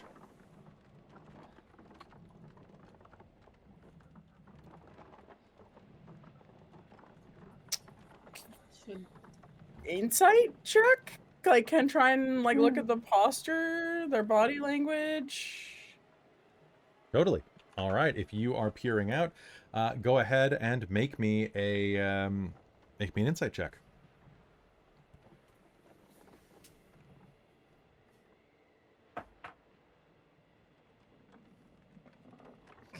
My dice are just rolling like my brain tonight. That's gonna be a 4. A 4. Mhm. The person in front of you that you are going to see, you are going to be a little gobsmacked. Because the closer you get, you are going to see, you're about 200-300 feet away at this point. And as you are looking, you're going to see that the person who is flagging you down is a Goliath. About 8 feet tall. And you would have initially assumed from the flowing skirt of like, pardon me, the flowing like, I guess hip wrap of various, almost like a kilt of skins, and the triangular upper torso, that it was a man. And as you get closer, the hair is tightly braided along the side of her head. This is a woman with the lats of a gorilla. Anybody who's seen the new renders for Angela and Marvel Rivals are going to see the exact proportions of this female bodybuilder who's about 8 feet tall looking in your direction. You can see that there are a few other people around the way that are hacking at a quite a large fallen tree with some bone axes and various accoutrements. The others that are there, you can see that there is a gray-skinned orc that is hammering down, as well as several human wastelanders. Does it look like they're trying to block whatever track the cart carriage thing is using? No, they are off the side of the road. Looks like whatever this tree is, it didn't fall directly in the middle of your path, so you could just drive past them. And do you have experience with this? Is it safer to just drive by, or do you want to stop and engage? this is your trip, but I don't know. What do you You're think? the one who drives here. Well, it's different every time. Zoe and Tally, with a 16 on each of your rolls, honestly, she seems friendly enough. She doesn't seem like she immediately wants to, carriage jack us. She's How- a very big woman. How many are there, Callie? She's not that Looks big. like about 5. But there could be So more we on the got other 5. side of the rise. Can I insight check that to see if I think that there would be? No. Because you Okay, just did an fair enough. insight check. Because, well, I did a perception check. You did a perception check. Yeah, I did a perception check. What were you trying to on them. perceive? Kind of what they look like, for the most part. What they look like, how many people are there, that kind of thing. Like, the basic, like... So yeah, you're what gonna do get they, that. What do they appear? You can give me an insight check then. See if you think that they've got an ambush set up. Let's just roll for that. I got a 17. Okay. You don't think so? But there are a lot of places they could be hiding. Although her vibe doesn't seem like she's setting you up for an ambush. Maybe she's just really good at her job. Yeah, it doesn't seem like it's a setup or anything. But, you know, She's 100 feet out. there's a lot of places around. Then shall we greet the locals? Yeah, I maybe let's feel we should slow probably greet the down, locals. And then if it flips, we can speed away. What do you think? I wanna. I'm full down with stop. that. I wanna lick her abs. What? Sorry. What? Nothing. That's that's an inside thought. I didn't mean to say it out loud. That was definitely an inside thought. I did meant to say it as an inside thought. Duly noted. I suppose let's see if they. They're not going to attack us. Well, what's the worst that's going to happen? They'll just kill us. It's fine. Great. Love that, Boris. I'm Thanks. kidding. I'm kidding. It's fine. Don't worry. They don't... I've got a good vibe about this. Besides, they look, oh, shit. What? Hmm? And as you are rolling up about 20 feet away, he's going to mutter into the carriage, "It's not a tree." And anybody who is looking out of the carriage, this kind of looks like a sequoia that they are in the process of cutting into. It's not bark. It's the scale of a rattlesnake. Whoa. And as you pull up short, he's... Whoa, whoa. The Goliath is going to walk over. "Travelers, eh? Where are you from? Hi. Burden?" Yeah. Most recently, yes. Mm-hmm. Conductors Guild. You need food? We're good, actually. We just supplied this morning. You don't want to trade? We have much snake meat. Could trade you. Oh, what would you like for it? Coin. Bullets.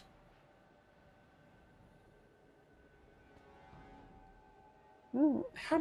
How much coin are you I looking don't for? have much coin.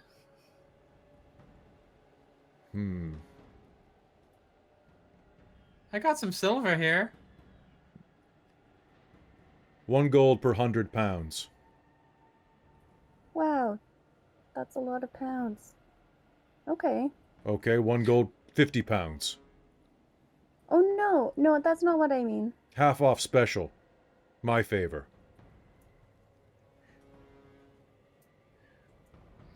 How much for the for some of that scale? How many pounds? Well, I don't know how much. Like how much would make an armor for like a person? A short person. How Sorry. short? She kind of like leans and peers into the carriage. Have you guys like opened the door or stepped out? Or are you staying inside of the safety? I figured we were Yeah. rolling down the Like, breathe window. out the window. Look on the window. Yeah. Talia is Belle just has sitting come out the other side and beside- is sitting up by yeah. Huxley. Yeah, this Talia point. is also sitting up by Huxley, or like just like sitting on top of the stagecoach. Enough for how 3 big? feet. 3 feet Me. tall. How big are you? Oh, Well, I'm you're very small. You're all very small. Not small We like are indeed all Braca. very Braca small. is big. You are small. How tall is she? 8'3". That's tall. Oh, actually, you know what, Kat? You haven't seen this, so That is hold on. accurate. You are very tall. I'm gonna send you a picture of the build that I'm basing her off of. So just a moment. Okay, sounds good. Meanwhile, Talia's just gonna be like, "Yeah, I mean, I'm used to being one of the tall ones, Picture that at 8 feet but tall. you're tall. Yeah, Robin, I can see why Trixxi said that.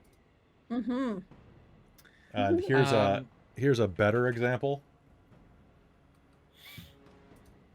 My goodness. Yeah, so she's just gonna be like, you're very, very tall. 3 feet. Like You need So 6 think like- feet of. your thigh. If you were armoring like maybe your thigh. My thighs don't need armor. No, Stone but if Mantle you were- Clan is do durable. Look. I'm looking. It was very impressive. You are very impressive. No fangs have pierced my flesh. I am powerful. I do not doubt that. Not At like Greg. And she will jut a finger over a thumb over her shoulder. And then if you kind of look up, you're going to see that this snake's immense head has been severed. And embedded into a rock is a blue-skinned tiefling with a 6-foot-long fang through his chest. Ah, Oh This- my the- goodness. Oh! what happened to Greg? Greg, not as tough. Greg got impaled. That You was- didn't get See that. impaled. No. I only get You're- impaled when I want to be impaled. And I did not wish to be impaled today. Well, We I are mean- collecting for Greg's widow fund. We don't. I'm- I don't have Fair. any coin to spare, but I could help you skin it or help with repairing and preserving anything. Yeah, Hmm. I'm good with like poisons and toxins and stuff. You said it was a rattlesnake. Logan. What? Bless you.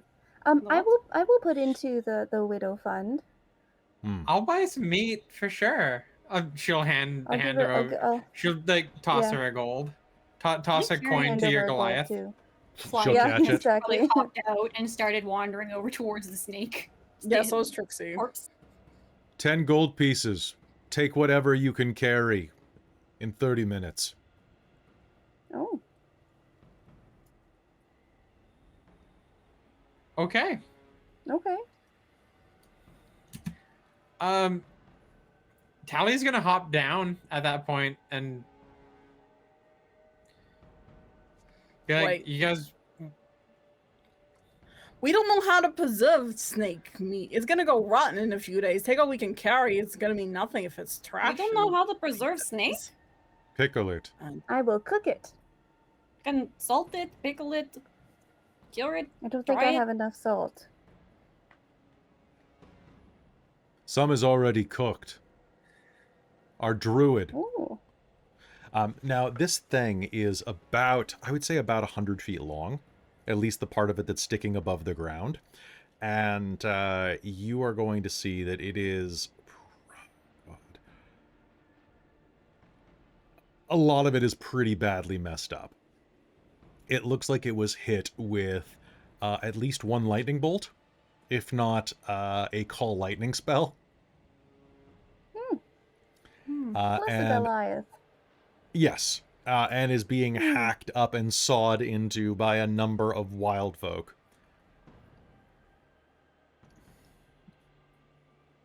Well, I also don't know the first thing about curing meat, but I'm sure we can manage it, at least until we get to the next settlement. A little bit of fresh food would probably be nice. Yeah. Yeah, no, I'm and just saying, like, going from 1 gold for 100 pounds of meat for 10 gold for whatever we can carry, like, that means that we, like, to make the money up, we need to, like, get at least, like, 1,000 pounds of meat, which is a lot of meat. No, but that Trixxi, I'm means also stuff too, thinking, like venom and yeah, venom, and scales. fangs. All right, though. Like I the think works, she's going right? to change the time scale on you if you don't choose now. So, Well, no, use go grab. get fangs. The fangs are ours. Oh, Even the one in Greg? I think especially the one. Especially the one. That in goes to Greg. Greg's son. That's fair. that makes sense. Okay. So other than fangs, anything we can take. You wanted skin, you wanted armor, maybe rattle bits. No more There you go, poison Trixxi. left, How's that though. sound? Most of the poison is in Greg. That Oh. makes sense. One of Greg's legs is going to explode from poison So, compression. Combination armor. Oh no! That's Oh pretty gross. no! Oh Anyway, Now I think a no! lot of it is on the ground.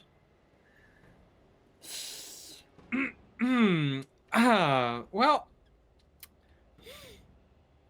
that happened.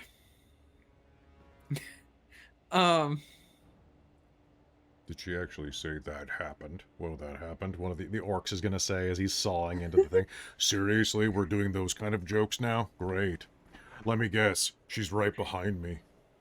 As you are. Literally right behind him. And then he's going to She's gonna lean down and be like, I mean, it was more a statement of fact than a joke.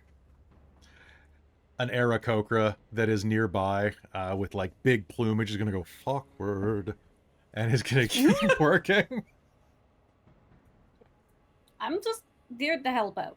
And Carrion's gonna just buckle down and start helping. I would love a survival and your choice of strength, constitution, or intelligence. Or wisdom. I'm going to say you just can't use dex or charisma to harvest this thing.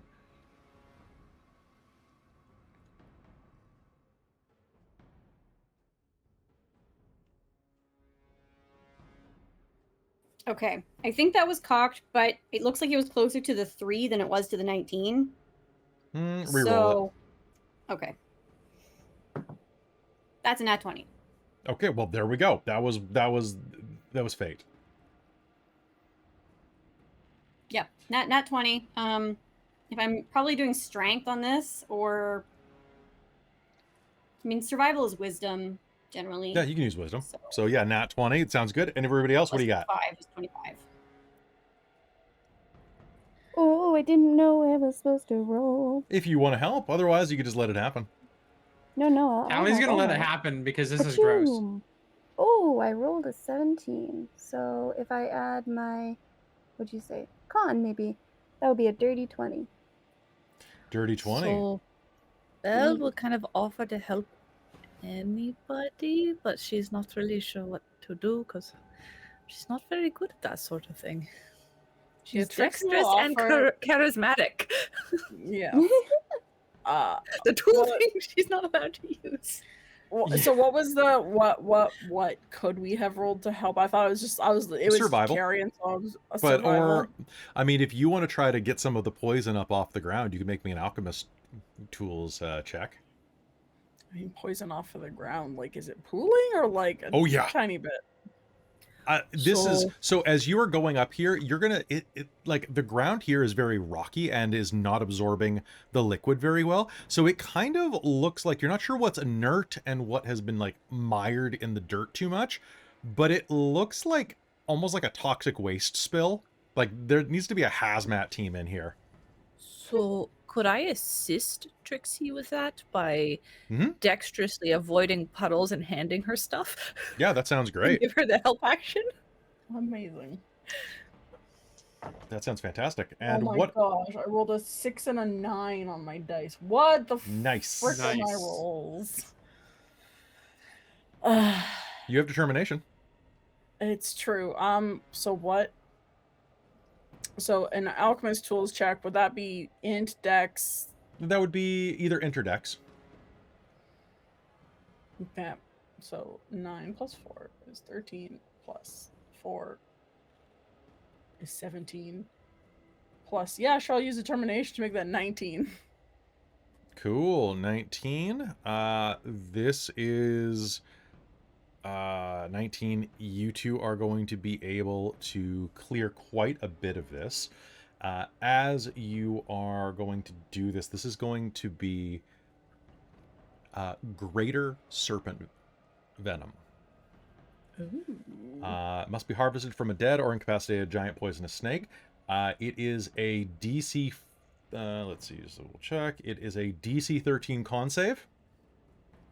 It is an injury poison. And with that, you are going to have... you are going to have a total of 5 doses of this that are pure enough to actually use on a weapon. So you coat your weapon. You coat your weapon with it. It is 1 charge upon injury. But on a success, it does 5d6 poison damage. Whoa. Or half. So it's a DC 13 con save. Can you put this on bullets? No, unfortunately. Okay. The bullets are a little too small.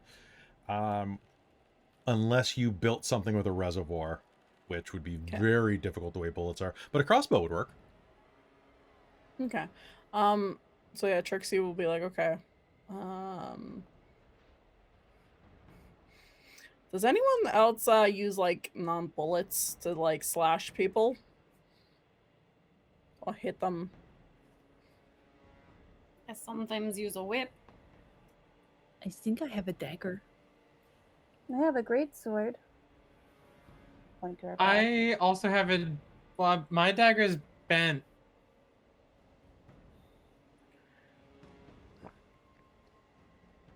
Your dagger's bent?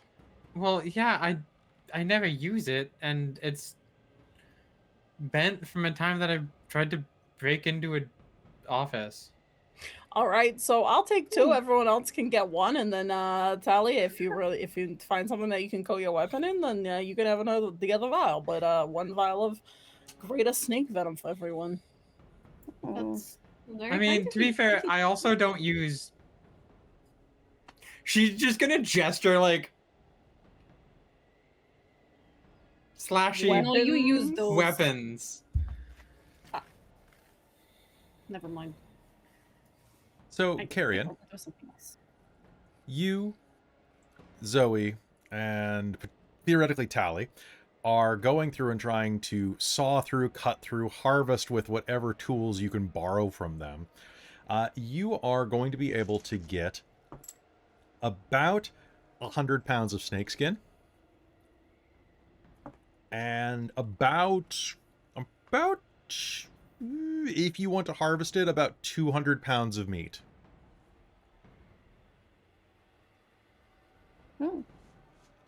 That's pretty solid. And that's edible for you guys.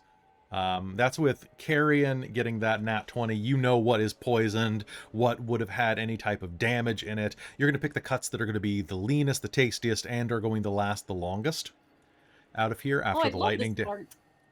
Honestly, it's kind of like eel. And as you are doing that, you are going to, need to grab it and carry it. And there are places for food storage inside of the base of the carriage that Huxley will open and help you load in with big, he's got some tarps inside that you can wrap it with so that it's not going to get all gooey and gummy inside of the metal undercarriage.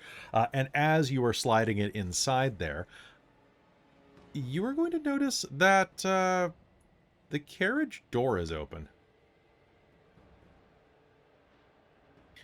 Tally was probably pretty close to the carriage because she wasn't actually helping with harvesting because it's gross. Okay.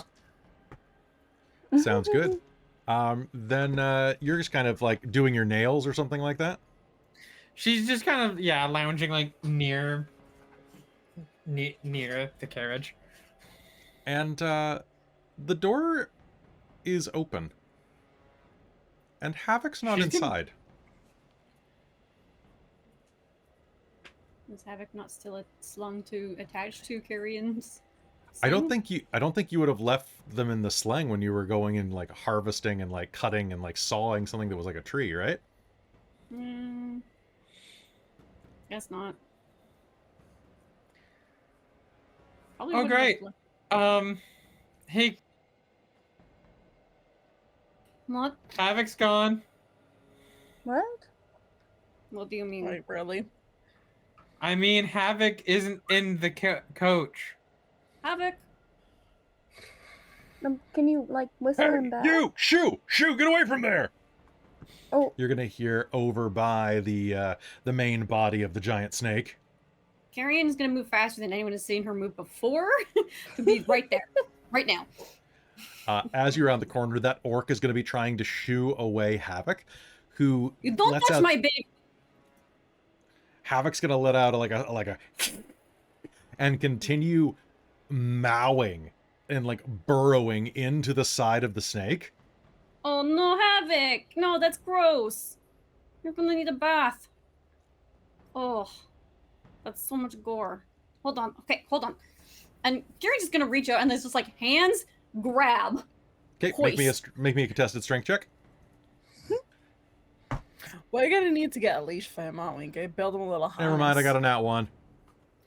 Yeah. oh. Brilliant. Even though he's maybe a nice slippery. little like leather. What's Gary's probably visceral- covered in viscera reinforced and gore, a harness? little bit slippery, but that is still, if it's just a strength roll, is a Yeah. 9. I And that imagine it's- he's eaten so much like turkey, he's gotten sleepy. Yeah, So- he's an EP boy. As His His you belly's all rounded out. Oh, his belly's definitely No. rounded out. And as you pull him out, there's this suctiony pop noise as you pull him clear. And as you hold him up and look at you, he is drowsy. His head is twice the size it should be.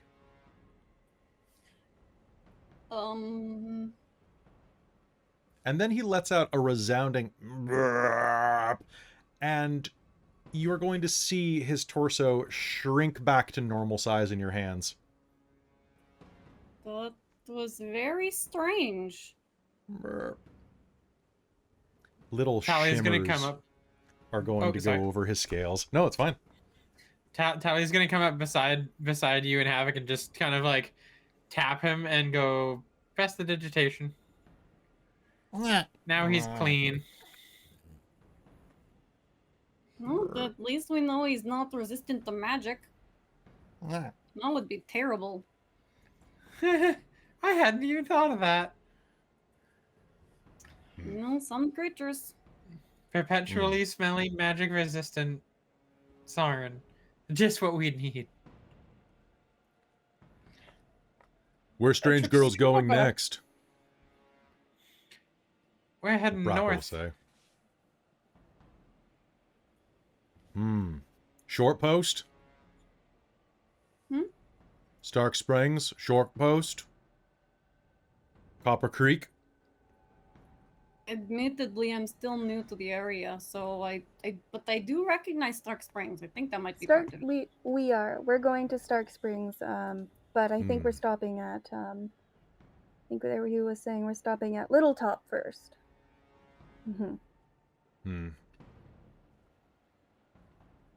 Trouble up the way. Be careful. Oh, thank you. What kind of trouble? People trying to dam the river. Ranchers, Like- cattle barons. To redirect the water or to like dam it, like curse it? A valid Steel. question, actually. Ah. Okay. DAM it. Okay. Perfect. Maybe evil. Maybe. Oh, okay. Well, I mean, we're going up that direction. Cut through woods. well, cut through hills. What passes as woods here. Unless you want to go and fight water barons. Very protective. Killed Greg's brother. Oh shit. Oh, that poor family. Hmm. So they just We're have like a really bad, the string of bad luck. Mm. How many more siblings does Greg have? Now? She's just gonna gnaw or like shake her head slowly. Oh. Well, what do we think? Do we want to go around it, or do we want to fight the How long would going around it add to our So trip? Depends where you're talking about going. If you're headed around, we could probably do a cut through and only add about 6 hours. It's doable. Oh, that sounds fine. And I've heard That's of the not water bad. barons that are trying to basically claim water rights to the area. They're dangerous folk. We could take them on if you want to, but... It seems like a problem for a difference. yeah, I'm not really in it for the altruism. then we should probably go through the woods.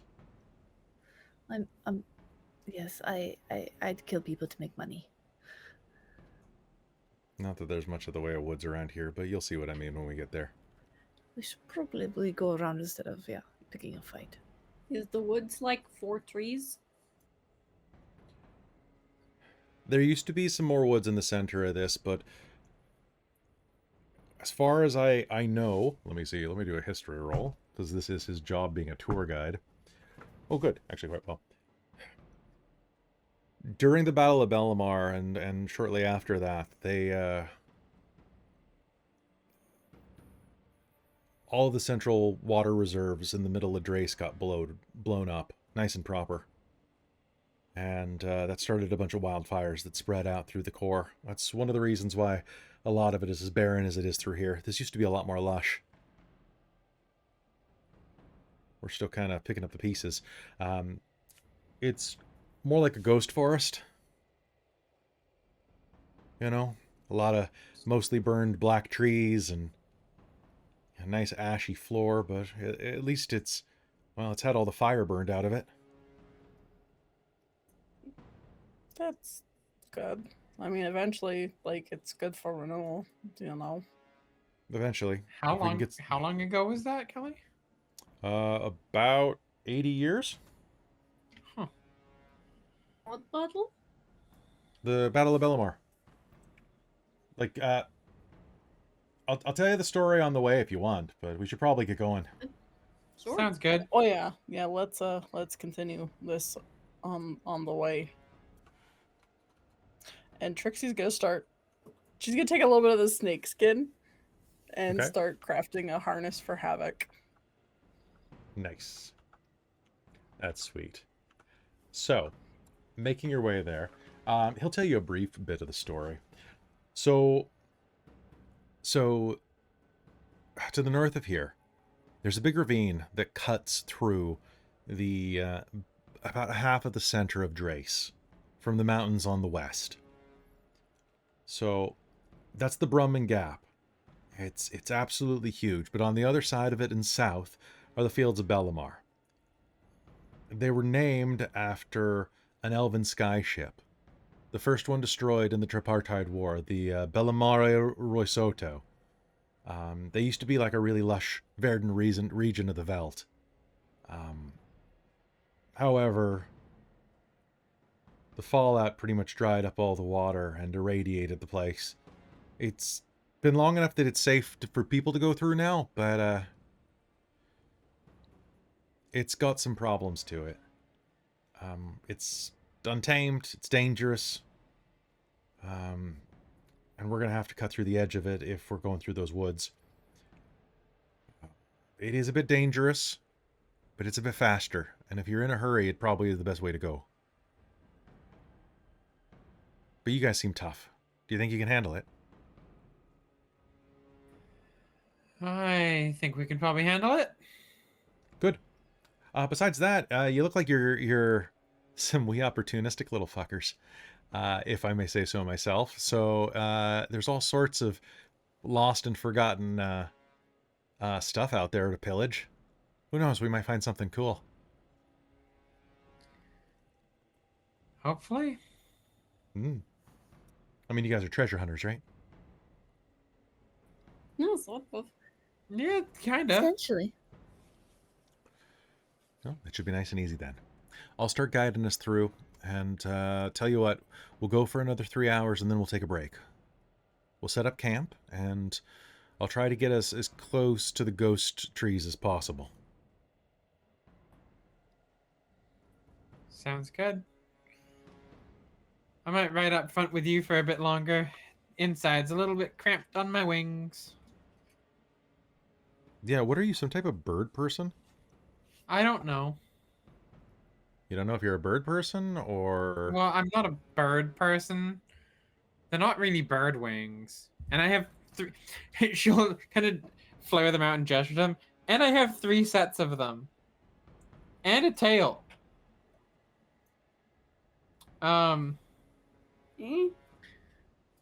Bird person? I don't think so, but there's something else in there. Who knows? Maybe you're Wait, you some won't- sort of mix of ASMR and Tiefling. I could be. Who knows? I could be literally angelic, or I could be actual demonic. Who knows? I just realized that because of my accent, I was pronouncing it wrong. It's Belmanar, not Bellamar. But yeah, Belmanar. Sorry. It's Bellamar in Tabaxi, which is what I'm used to speaking. Fair enough. Yeah, that's my You could have excuse for said it getting was my own anything, lore and I wrong. would have no idea. I just didn't know which version of if this was an older version of the map, and then I was like, my brain is so fucked tonight that I'm like, am I just hearing things wrong as well as just not able to put sentences together? Because I wouldn't doubt myself. Yeah, it's me naming a million things. So, the rest of the trip till the evening goes fairly well. You talk about a number of things amidst yourselves, play some more cards. And Tyler, are you talking about anything particular up front? Probably nothing too, probably not anything Okay. too specific. Probably just like making chatter and like how long has he been here, how did he end up here, like the basic stuff. About 10 years.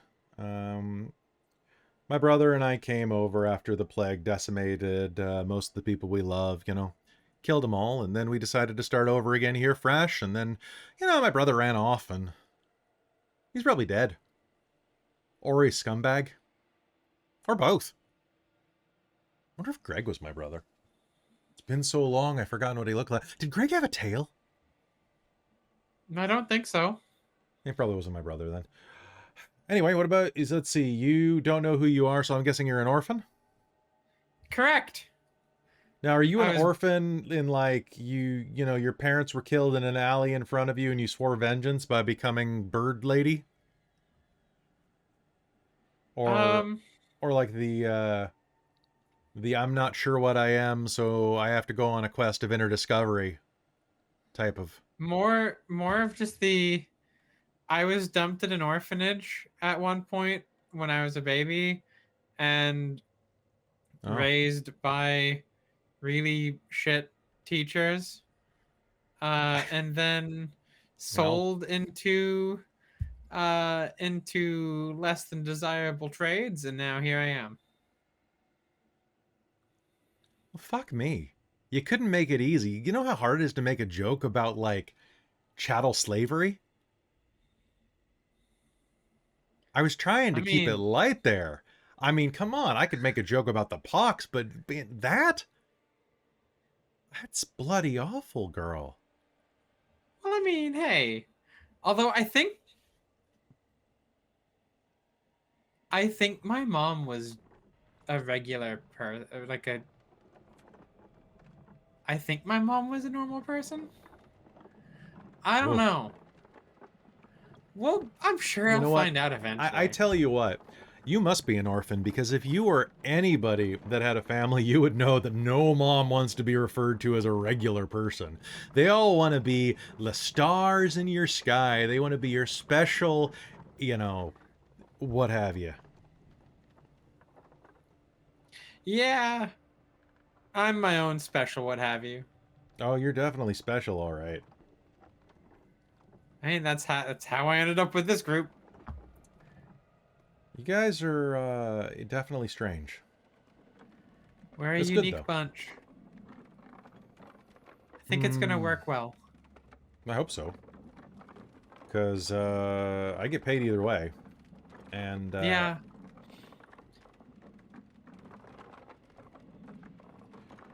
I prefer that you not all end up dead. You seem like nice enough people. I think so.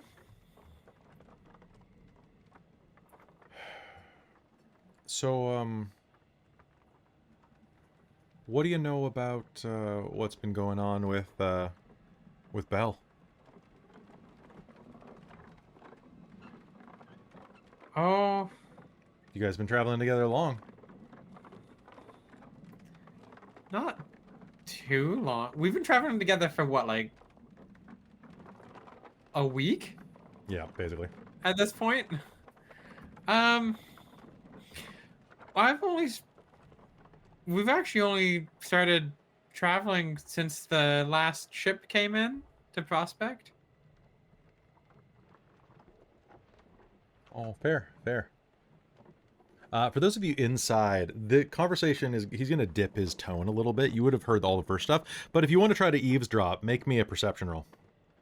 As the voices get a little quieter outside. Or at least his does. Tally's noticeably stays the same volume. Natural 20. I have a sixth sense for my name. So you can kind of wriggle like the little slot open a bit. With a nat 20, you absolutely can, which if you want to wriggle that slot open, Christine, everybody else can hear if you listen in.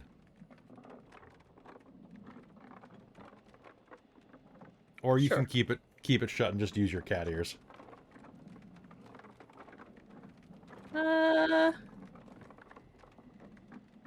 I don't know which way can I hear it? It's kind of right 'Cause, behind like- you. What do you mean, which way can you hear it? Well, like So you could if I hear don't it either need to open way. it because I can just hear it, then I Yeah. wouldn't bother. Okay. Yeah. Well, Or if you want It to wouldn't share, necessarily share occur with to the me to do it. okay. Well, regardless, we should probably be pulling over in a minute anyway. Yeah, You sounds ladies I good mean, to set up? It's getting kind of dark outside. We should probably make camp.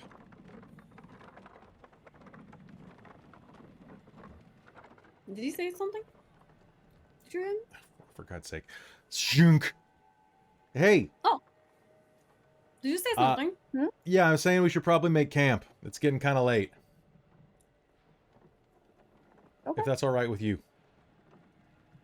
Yeah. All right. Pulling over at an outcropping, you're going to find yourself amidst a barren landscape that is occasionally dotted by trees that look like charcoal drawings of trees reaching toward the sky. The ground is arid, such so that as you step on it, you are going to see the soil crack beneath your weight.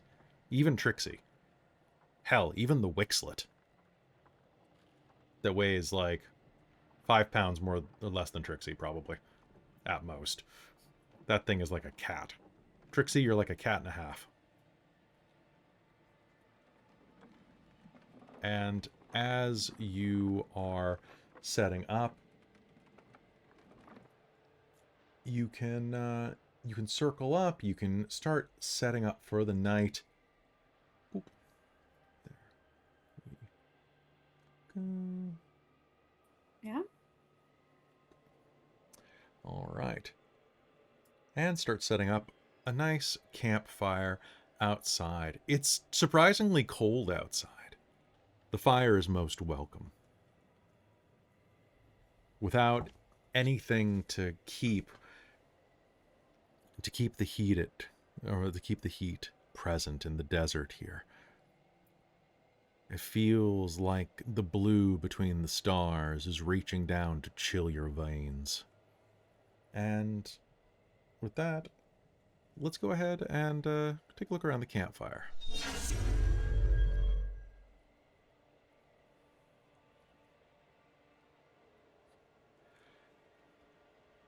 So, Huxley is going to go and set up, making some food and letting Amberjack wander and do a little bit of grazing on, less on anything besides like the bales of feed that he pulls out for her. The rest of you are going to be able to grab a spot. Now, I've pulled out 2 tokens to use for your Sarn. I'm not sure what you prefer. Probably the lighter colored one. Yeah, just for visibility, I think. Even though I think the other one is more. Yeah, I tried. That one was Yeah. Was hard art to use. Yeah. We'll get some art eventually. Yeah. And can we make it smaller? Because it's probably about like a third of that size right now. Woohoo!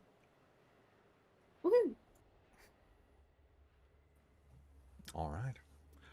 So, setting up, the campfire is going to start crackling, sending embers up. The moon is, well, the moons are glowing brightly in the sky above. And from here, you can see that... Let's double check their phases. Oh, damn. Strangely, both moons are going to be in full phase right now. Ooh. As they pass by, Cortanus, the common moon, is quite large. Its yellow and blue hue mottled overhead, reflecting the light from the sun down upon you. It's almost kind of like... It's almost like a leopard print tonight, the way that the blue and yellow swirls around in it. But you can see that as they're passing, we almost have the Eye of Heaven effect happening right now. Lotun, the dark moon, is in the interior ring tonight and has just begun to cross over, cresting the bottom part of Cortanus. Now, the dark moon is small and dense. It looks like a hunk of iron floating around the sky and is only usually visible for a couple of days each month. As it is kind of cresting there, it has the effect that it kind of looks like an eye that's kind of rolling or whale-eyeing down at you at this moment. And as you're looking up, you'll also see that there is little traces of starlight and the broken moon floating through the atmosphere. So Almost. Yes. Just before we're like, because we're kind of flashing forward a bit after setting up for camp. But Trixxi would have liked to do a perimeter just to see what's around before lighting a fire and getting food going. Sounds good. Go ahead and make me an investigation check. Or pardon me, it would be a perception check. It would be a perception check. Although I would like to look for specifically what's around, footprints and obvious of things around the area to potentially be aware survival? for. So I would like investigation for myself. I would like that. Yeah, but... sure. I'll allow it. Okay.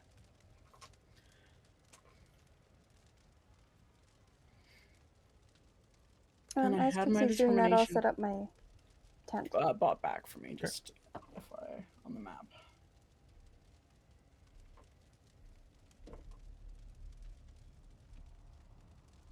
Finally a good roll. 24. 24. Oh boy. As you're setting up, you are going to see that there are the barest traces of some tracks. They're a few days old. Humanoid, tall, boots, well cared for. Each one of these, you'd say, you said a 24? Mm-hmm. You'd say each one of these people is at least about 180 pounds. Wide stride, a bit wider than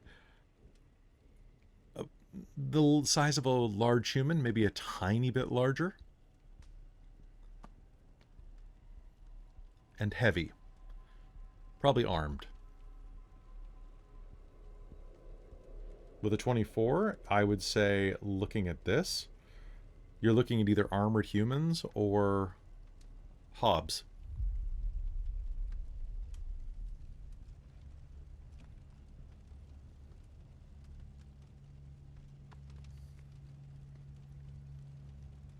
With a 24. How many?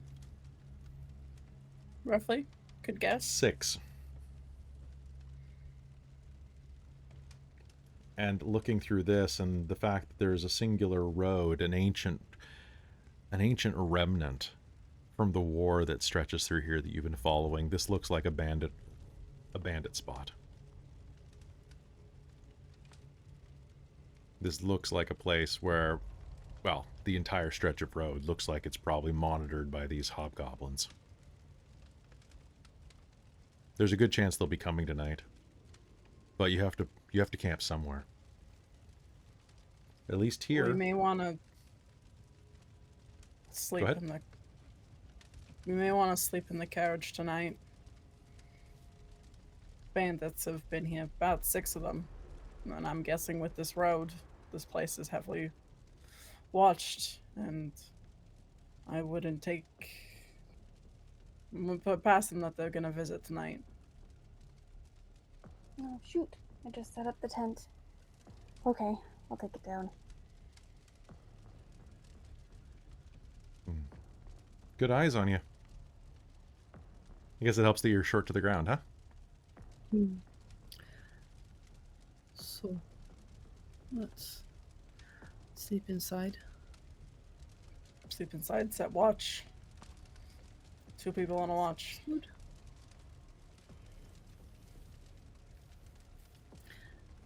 Belle would like to, before it gets like too dark, look around to find a good watch spot for herself later. Sure. Preferably somewhere that's a little higher, not right in the firelight, so she won't be seen. Taking a peek around, you make me a survival roll.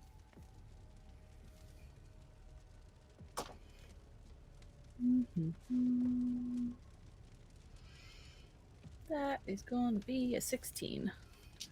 You can actually find an ancient tree that has not burned to a crisp and still remains sturdy enough that you can climb it if you want. Ooh, okay. Okay.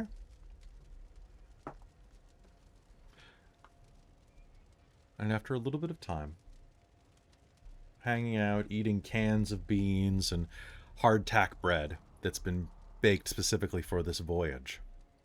And snake. And snake. Yeah, you might as well cook off the damn snake. Mix it in the beans. Spices. Snake and beans. A big pot of snake and beans. I love my Snake and snake and beans. beans. Make the beans go Actually, longer. Can I get Zoe to make me a snake and beans roll? Let's go. As we're talking, Trixie's like, Snake and beans. we think they're coming. Do we want to set a trap for them? Ka-chow. Oh, They I don't only want to rolled be an baked 8. by the fire. What do I add for snake and beans? Ooh, Make me a cooking So, roll. Trixie, So are you any wisdom. good at Yeah. the traps? Because if you set them up like there, and there, they might And cooks utensils. give us some warning. I can help anybody who needs a hand with 11. But I'm gonna use my proficiency. I'm gonna use my determination and make it a 13 just for fun. Get as high as I can on the. You know what? You've never spiced snake before, and it's like using poultry seasoning on beef. It doesn't quite work, but honestly, this isn't the worst snake that people have had. Can Carrion I'll help? get there. Yeah, you know what? She's like kind of like over, like peering over Zoe's shoulder and be like, no. You need more of this. Like, what spices do you have? And starts like pulling things out. All right. Carrion can't cook most things, but apparently this. All right, go ahead and re-roll with advantage then, or we'll re-roll one more dice, Zoe. Yes, let's go. Ka-chow. Was cocked. Then re-roll it. Ka-chow. Oh, okay. That's moderate. Well, I used all my stuff. That's only a 14. Yep. Okay. Well, it's the same roll, so you can your determination will add to it. Oh, yeah? Oh, that's right. Okay. So it's 16. 16. You know what? It's a much better spiced snake. Nice. Thank you. Nice and solid. I will have to write that down for the future. Oh, did you all know it's the perfect time for planting wolfsbane? I read it in my book that I got earlier, which is Moonphase's book for werewolves and planting wolfsbane. You see? I can't say I've ever really considered that. Trixxi's gonna try and rig. I have my grappling hook and smoke bombs, so Trixxi's gonna try and rig like a line that then if like someone like steps on it or pulls it, it'll like pull the pin on the smoke grenade basically and cast fog cloud and make them all like. Do you need a hand with that? I can help you with any tripwires or anything like that. I'm pretty proficient in that. Yeah, if you want to give me a hand, I can definitely try. Or you can, yeah, I definitely would like a help on that. Yeah, absolutely. Let's go. So roll with advantage. Cool. The focus in my mind I had to be like Trixxi. What would this be? I guess this could be a Tinker's Tools check. Yeah, I'd allow it. Oh my god, thank you for the help, Huxley. My dice are just rolling just absolutely chaotic. That's gonna be a dirty 20. A dirty 20 sounds great. You are going to be able to set up a perimeter, and as you all finish off your snake and beans, Huxley is going to relash Amberjack for a quick getaway, and is going to now the canopy up front does have a drop down, so the rider seat does have basically like a cage that drops around it for safety purposes. Does she have armor? I mean, she's mostly made of armor, to be honest, but she's got a little bit of leather barding that I could put on her. It's about the best we want to do at night because of the heat. Well, it's the best we want to... We only put her on at night because it would overheat her during the day, even though she's cold-blooded. I see. But yeah, I could put some barding on her. It's just studded leather. I could use a hand, though, because it's basically like trying to make a bed. You know, you try doing a fitted sheet on top of a sarn. I mean, if you need anything underneath on her belly, that's where I can help, because I'm short, but but if it's like bedded sheets fitted... Oh, I thought it was because you were focusing on bellies, or you were good at focusing on the underneath from the sound of you flirting with Kersey.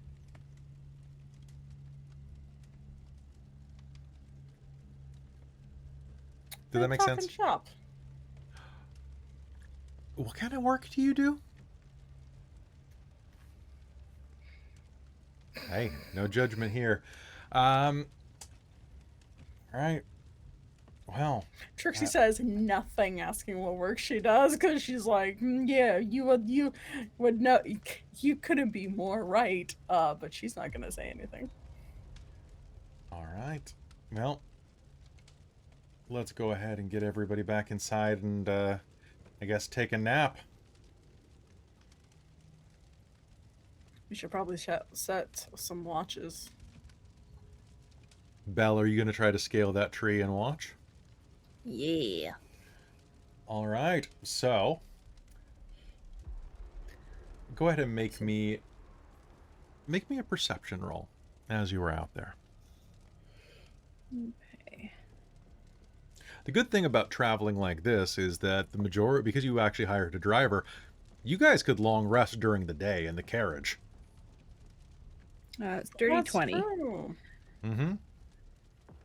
With a dirty 20, the campfire is going to run throughout the night. And with that dirty 20, you're keeping an active lookout.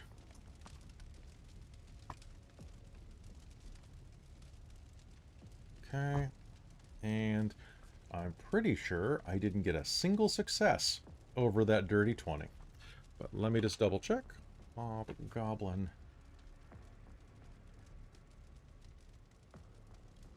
Oh, I tied you with a dirty 20, which means that you are going to be able to probably see me. Now, the first bit does take about 4 hours of just lying in wait. The night stretches on. Little shooting stars from the broken moon above.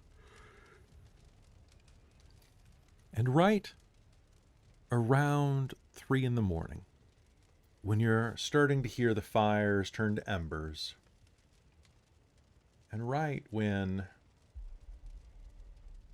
it starts getting a bit boring, a bit worrisome, a bit nothing is going to happen. Something, of course, happens. Belle, from your perch, you are going to see some shadows approaching from the west. Unfortunately, none of them are going to notice as they cross the edge of the road. There is a snapping noise. So whereabouts is this tree? Because you put me in the carriage too. That's fair. So it is going to be... I need a tree. 1 second. Purple. I will summon a tree. And I will make it bigger. So just an FYI, I'm pulling up the rules for fog cloud, but basically, like, I'm able to do portable fog cloud with my smoke grenades, which is great. But I think it does dissipate because that's...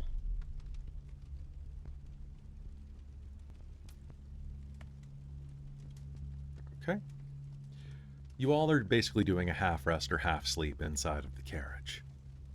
And as you are watching from the top of this tree, Belle, you are going to see them making their way across the western expanse, creeping up. Slowly, carefully, many of them wearing armor that is not particularly stealthy, but they're moving with a trained precision. Okay. So I see them. They're here. They're clearly going to attack. I'm going to toss a small pebble or something down onto Okay. the carriage. Because that should produce hopefully enough noise that it might startle a little bit. Anybody who's Okay. sleeping lightly. Sure. And then I might as well shoot one of these assholes. Because All they right. don't know I'm here. This is true. All right, go ahead. And as you do a shot, what I'd love is anybody who wants to go ahead and make me an initiative roll. Perfect. Because, yeah, Trixie's definitely, like, laying in wait, basically waiting, so she'll probably hear the pebble, then, like, bolt up. Okay, Hobbs are going to be going at initiative. It's going to be 25 to hit.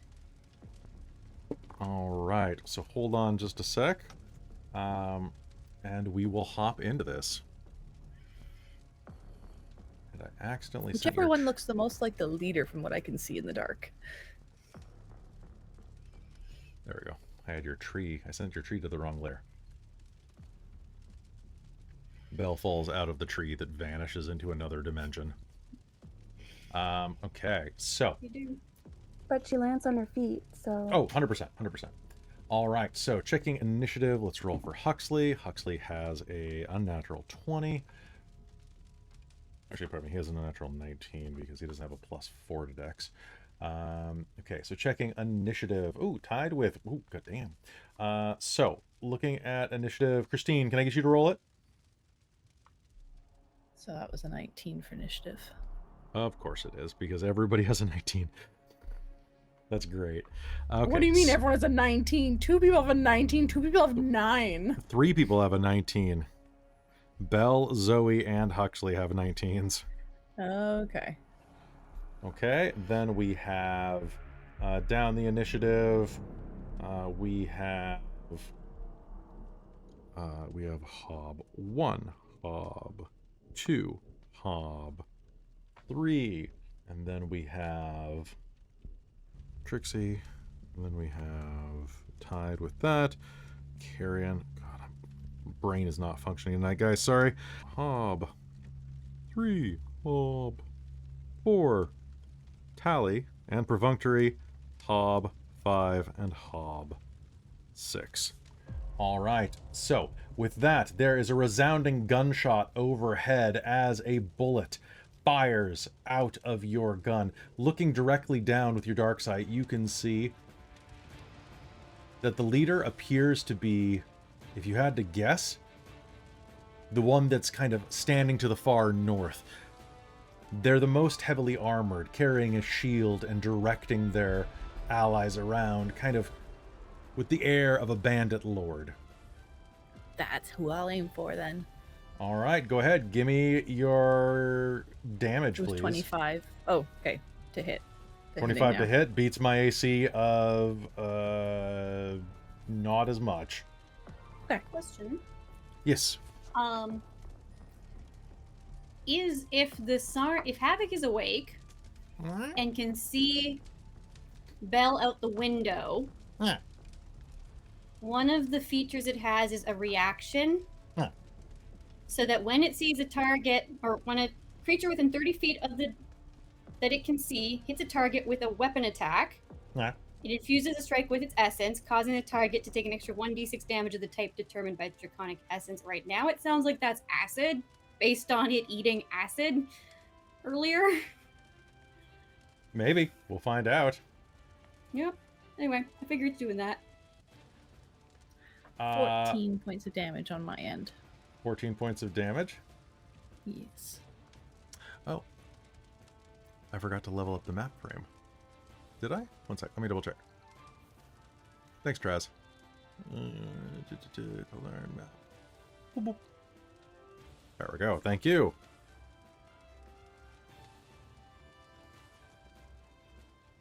Fix now. Okay. So, can I... So, how much is that? 14? So 14 from my damage. That sounds absolutely fantastic. Can I get Carrion to roll me percentiles? 70. All right. One moment. That is perfect, actually. So, with a 70, you are going to see that little Havoc is going to kind of lean out the window and watch this. And as you fire, your bullet is going to punch directly into the armor, and you're going to see it start to heat up as a red bloom begins to glow in the dark as this hobgoblin screams in pain as the heat metal spell takes effect. Nice. And it is going to start screaming as it takes 14 damage, plus heat metal, I believe, is the beginning of his turn, but it's on his armor. And he's wearing a Nice. breastplate. And Frodo. as that occurs, a couple of the others are going to go into disarray, and there's going to be a resounding as a prong sound of a tripwire being hit is going to unleash a huge cloud enveloping them. Anybody who wants to just shoot before the cloud completely envelops them may make an attack roll. Belle, you've already made yours. But I'll let you do another one just for fun if you want to. Oh, well. Yes, definitely. All So right. We can just You can just unload out of the side of the carriage. Yes. cool. Sure. Okay, main hand and offhand, or just one? Yes. You may make an action. I am just rolling absolute dog tonight. This is like my 10th 3 that I've rolled. So does a 9 hit?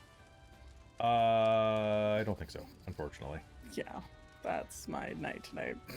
I'm sorry. I'm sorry. Hey, I mean, you had the great idea of doing like all the chipwire stuff, so you're already controlling the battlefield. Wait, so you did smokescreen. What other things did you put in there? It's a smoke screen. It's just smokescreen. Okay. Yeah. And then Kelly, instead Yeah. of shooting, we can make it like a normal attack action or just shooting. What is your normal attack action? Well, because she usually uses her psychic stuff. You are Spells. about 40 feet from them, according to the map. So if you want to leave the armored carriage, fly out and whip them, you can. Well, no, I mean like actual like spells, Sure, yeah. like ranged spells. Yeah, you can make any action Okay. you want. Oh, perfect. In that case, on the big dude, the hulking dude, she's gonna cast Dissonant Whispers on him. If he can make me a Wisdom save, please. Oh God, I can't actually. Okay.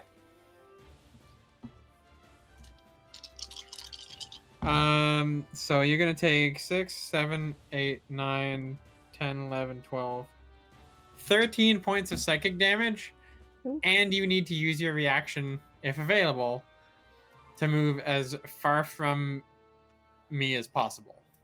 Okay, so trying to claw his armor off, he is going to book ass into the middle of the dead forest, screaming and clawing.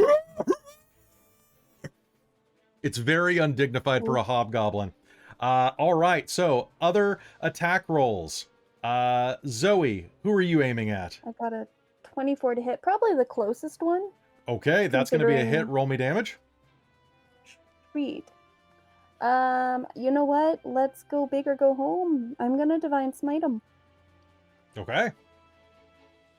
Oh lordy, I need a D8. I need to roll a D8 twice. Okay, let's do it. Ciao. Oh Jesus. Oh, okay. 16. Sorry, as everything falls, and then 21 points of damage. So 16 and 21. Oh, 22. No, Did you just 22 literally get altogether. 22? I had, yeah. Because I got an 8 and an 8. So I got an 8 on the first D8, a 5 on the second D8, which is 13. Well, here's the fun plus thing about 8 for this. Steel Braid plus 1 for my dex. So, aiming out the window and firing, you are going to catch this first one.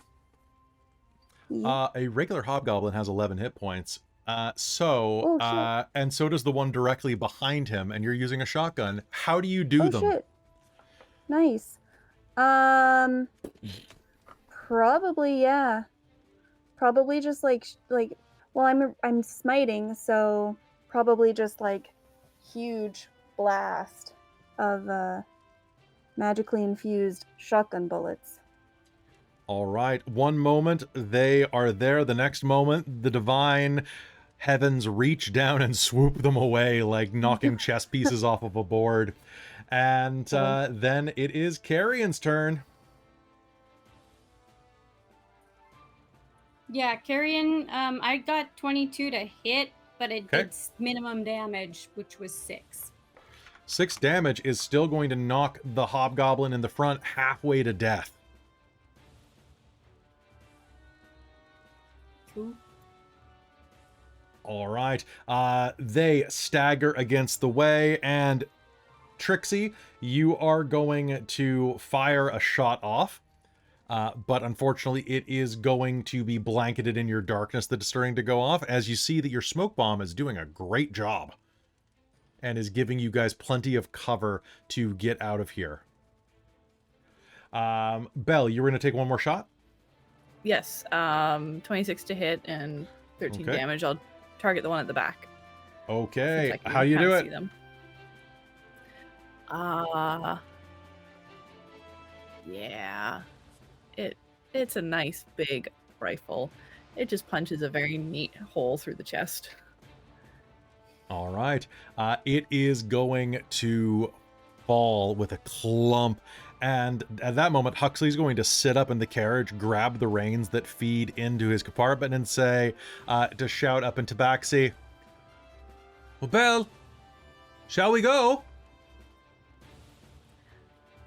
Oh, yes. And she'll just drop, catch, swing through an open window.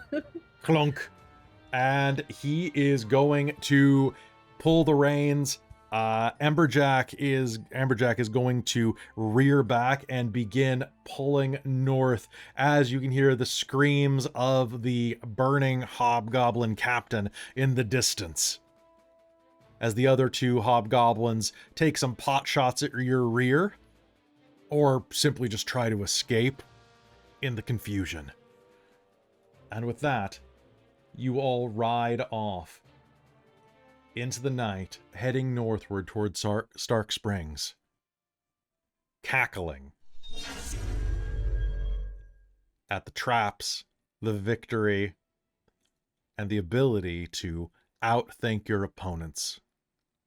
It's going to be an interesting trip. Isn't it great that you're doing it with friends? And I think that's where we're going to call game for the night. So congrats, Robin, you bypassed an entire combat with that hunting roll. They had like a 19 to like hide their tracks from you guys. That, my yeah, that was goodness. one of my only Nice. good rolls of the night was that, because I was just like, I'm like, yeah, we're I mean, stopping. we- We're gonna camp. Trixxi's gonna look for fucking. And the second you said the ground is very light, I'm like, oh, people are gonna leave tracks in here. So like, Well, that was I'm like, clever. That was This good. is exactly where we knew something was going to happen, but you found the proof so that we, as the characters, knew something was Well, going to happen. You also set it up so that there could be an ambush, and despite your rolls, you set it up so that like you had a way out of here, even if it went bad immediately. Yeah. So that was great. Yeah. So Also, good job. what the heck, Havoc? How is Havoc casting heat metal? What? What? You can only do that once a day. He can do that once a day? Oh, sorry, what?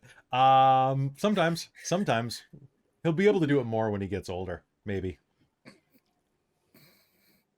His genetics are fun. But hey, folks, that is going to be the end of this little mini arc of ColdIron, as we are finally into the Badlands and are heading north. Technically, we're kind of still in the Badlands arc, but I'm going to probably rename it after this. But folks, welcome. I'm very excited to have y'all here. And I hope you've enjoyed the first 17 episodes of ColdIron. Like I said before, we are going to be back on the 27th. We're taking 2 weeks off to go do life stuff and for me to come up with more horrible things to do to the players, which really don't need the Badlands write themselves, really. But I'm very excited to bring in a bunch of really cool stuff, and we've got stuff that was created by our patrons, and it's going to be a lot of fun. So players, I am very excited to have you continuing north as we make our way to Stark Springs and the beginning of your destinies. But Before we do that, I want to do a quick thank you to everybody on our Patreon who helps make everything happen. That is, of course, going to be our divine producers, my parents, Shikon Day Vermilion, Soul Omen, and Nacro. Nacro just joined the divine producer tier. So thanks, Nacro. Great to have you up there, buddy. Our demonic producer, Sorcerer Sanguine, our wizards of the Patreon, Tammy the Forever Cleric, the Ink Goblin, Karasha Urquhart, and Big Nut, as well as our monster maker, Larouk. And our High Council, Terran, Amberthist, Raven with Baubles, Chef Death, Brian Kaler, Nerdy Metal Gent, Grumpy Owl, Nihilist Cookiemon Steve, and Iron Warrior X. And I would be remiss if I did not also point out our brand new tier that we have someone backing. I'm very excited about that because it is our Patron of the Arts tier, which Down East Rider is supporting.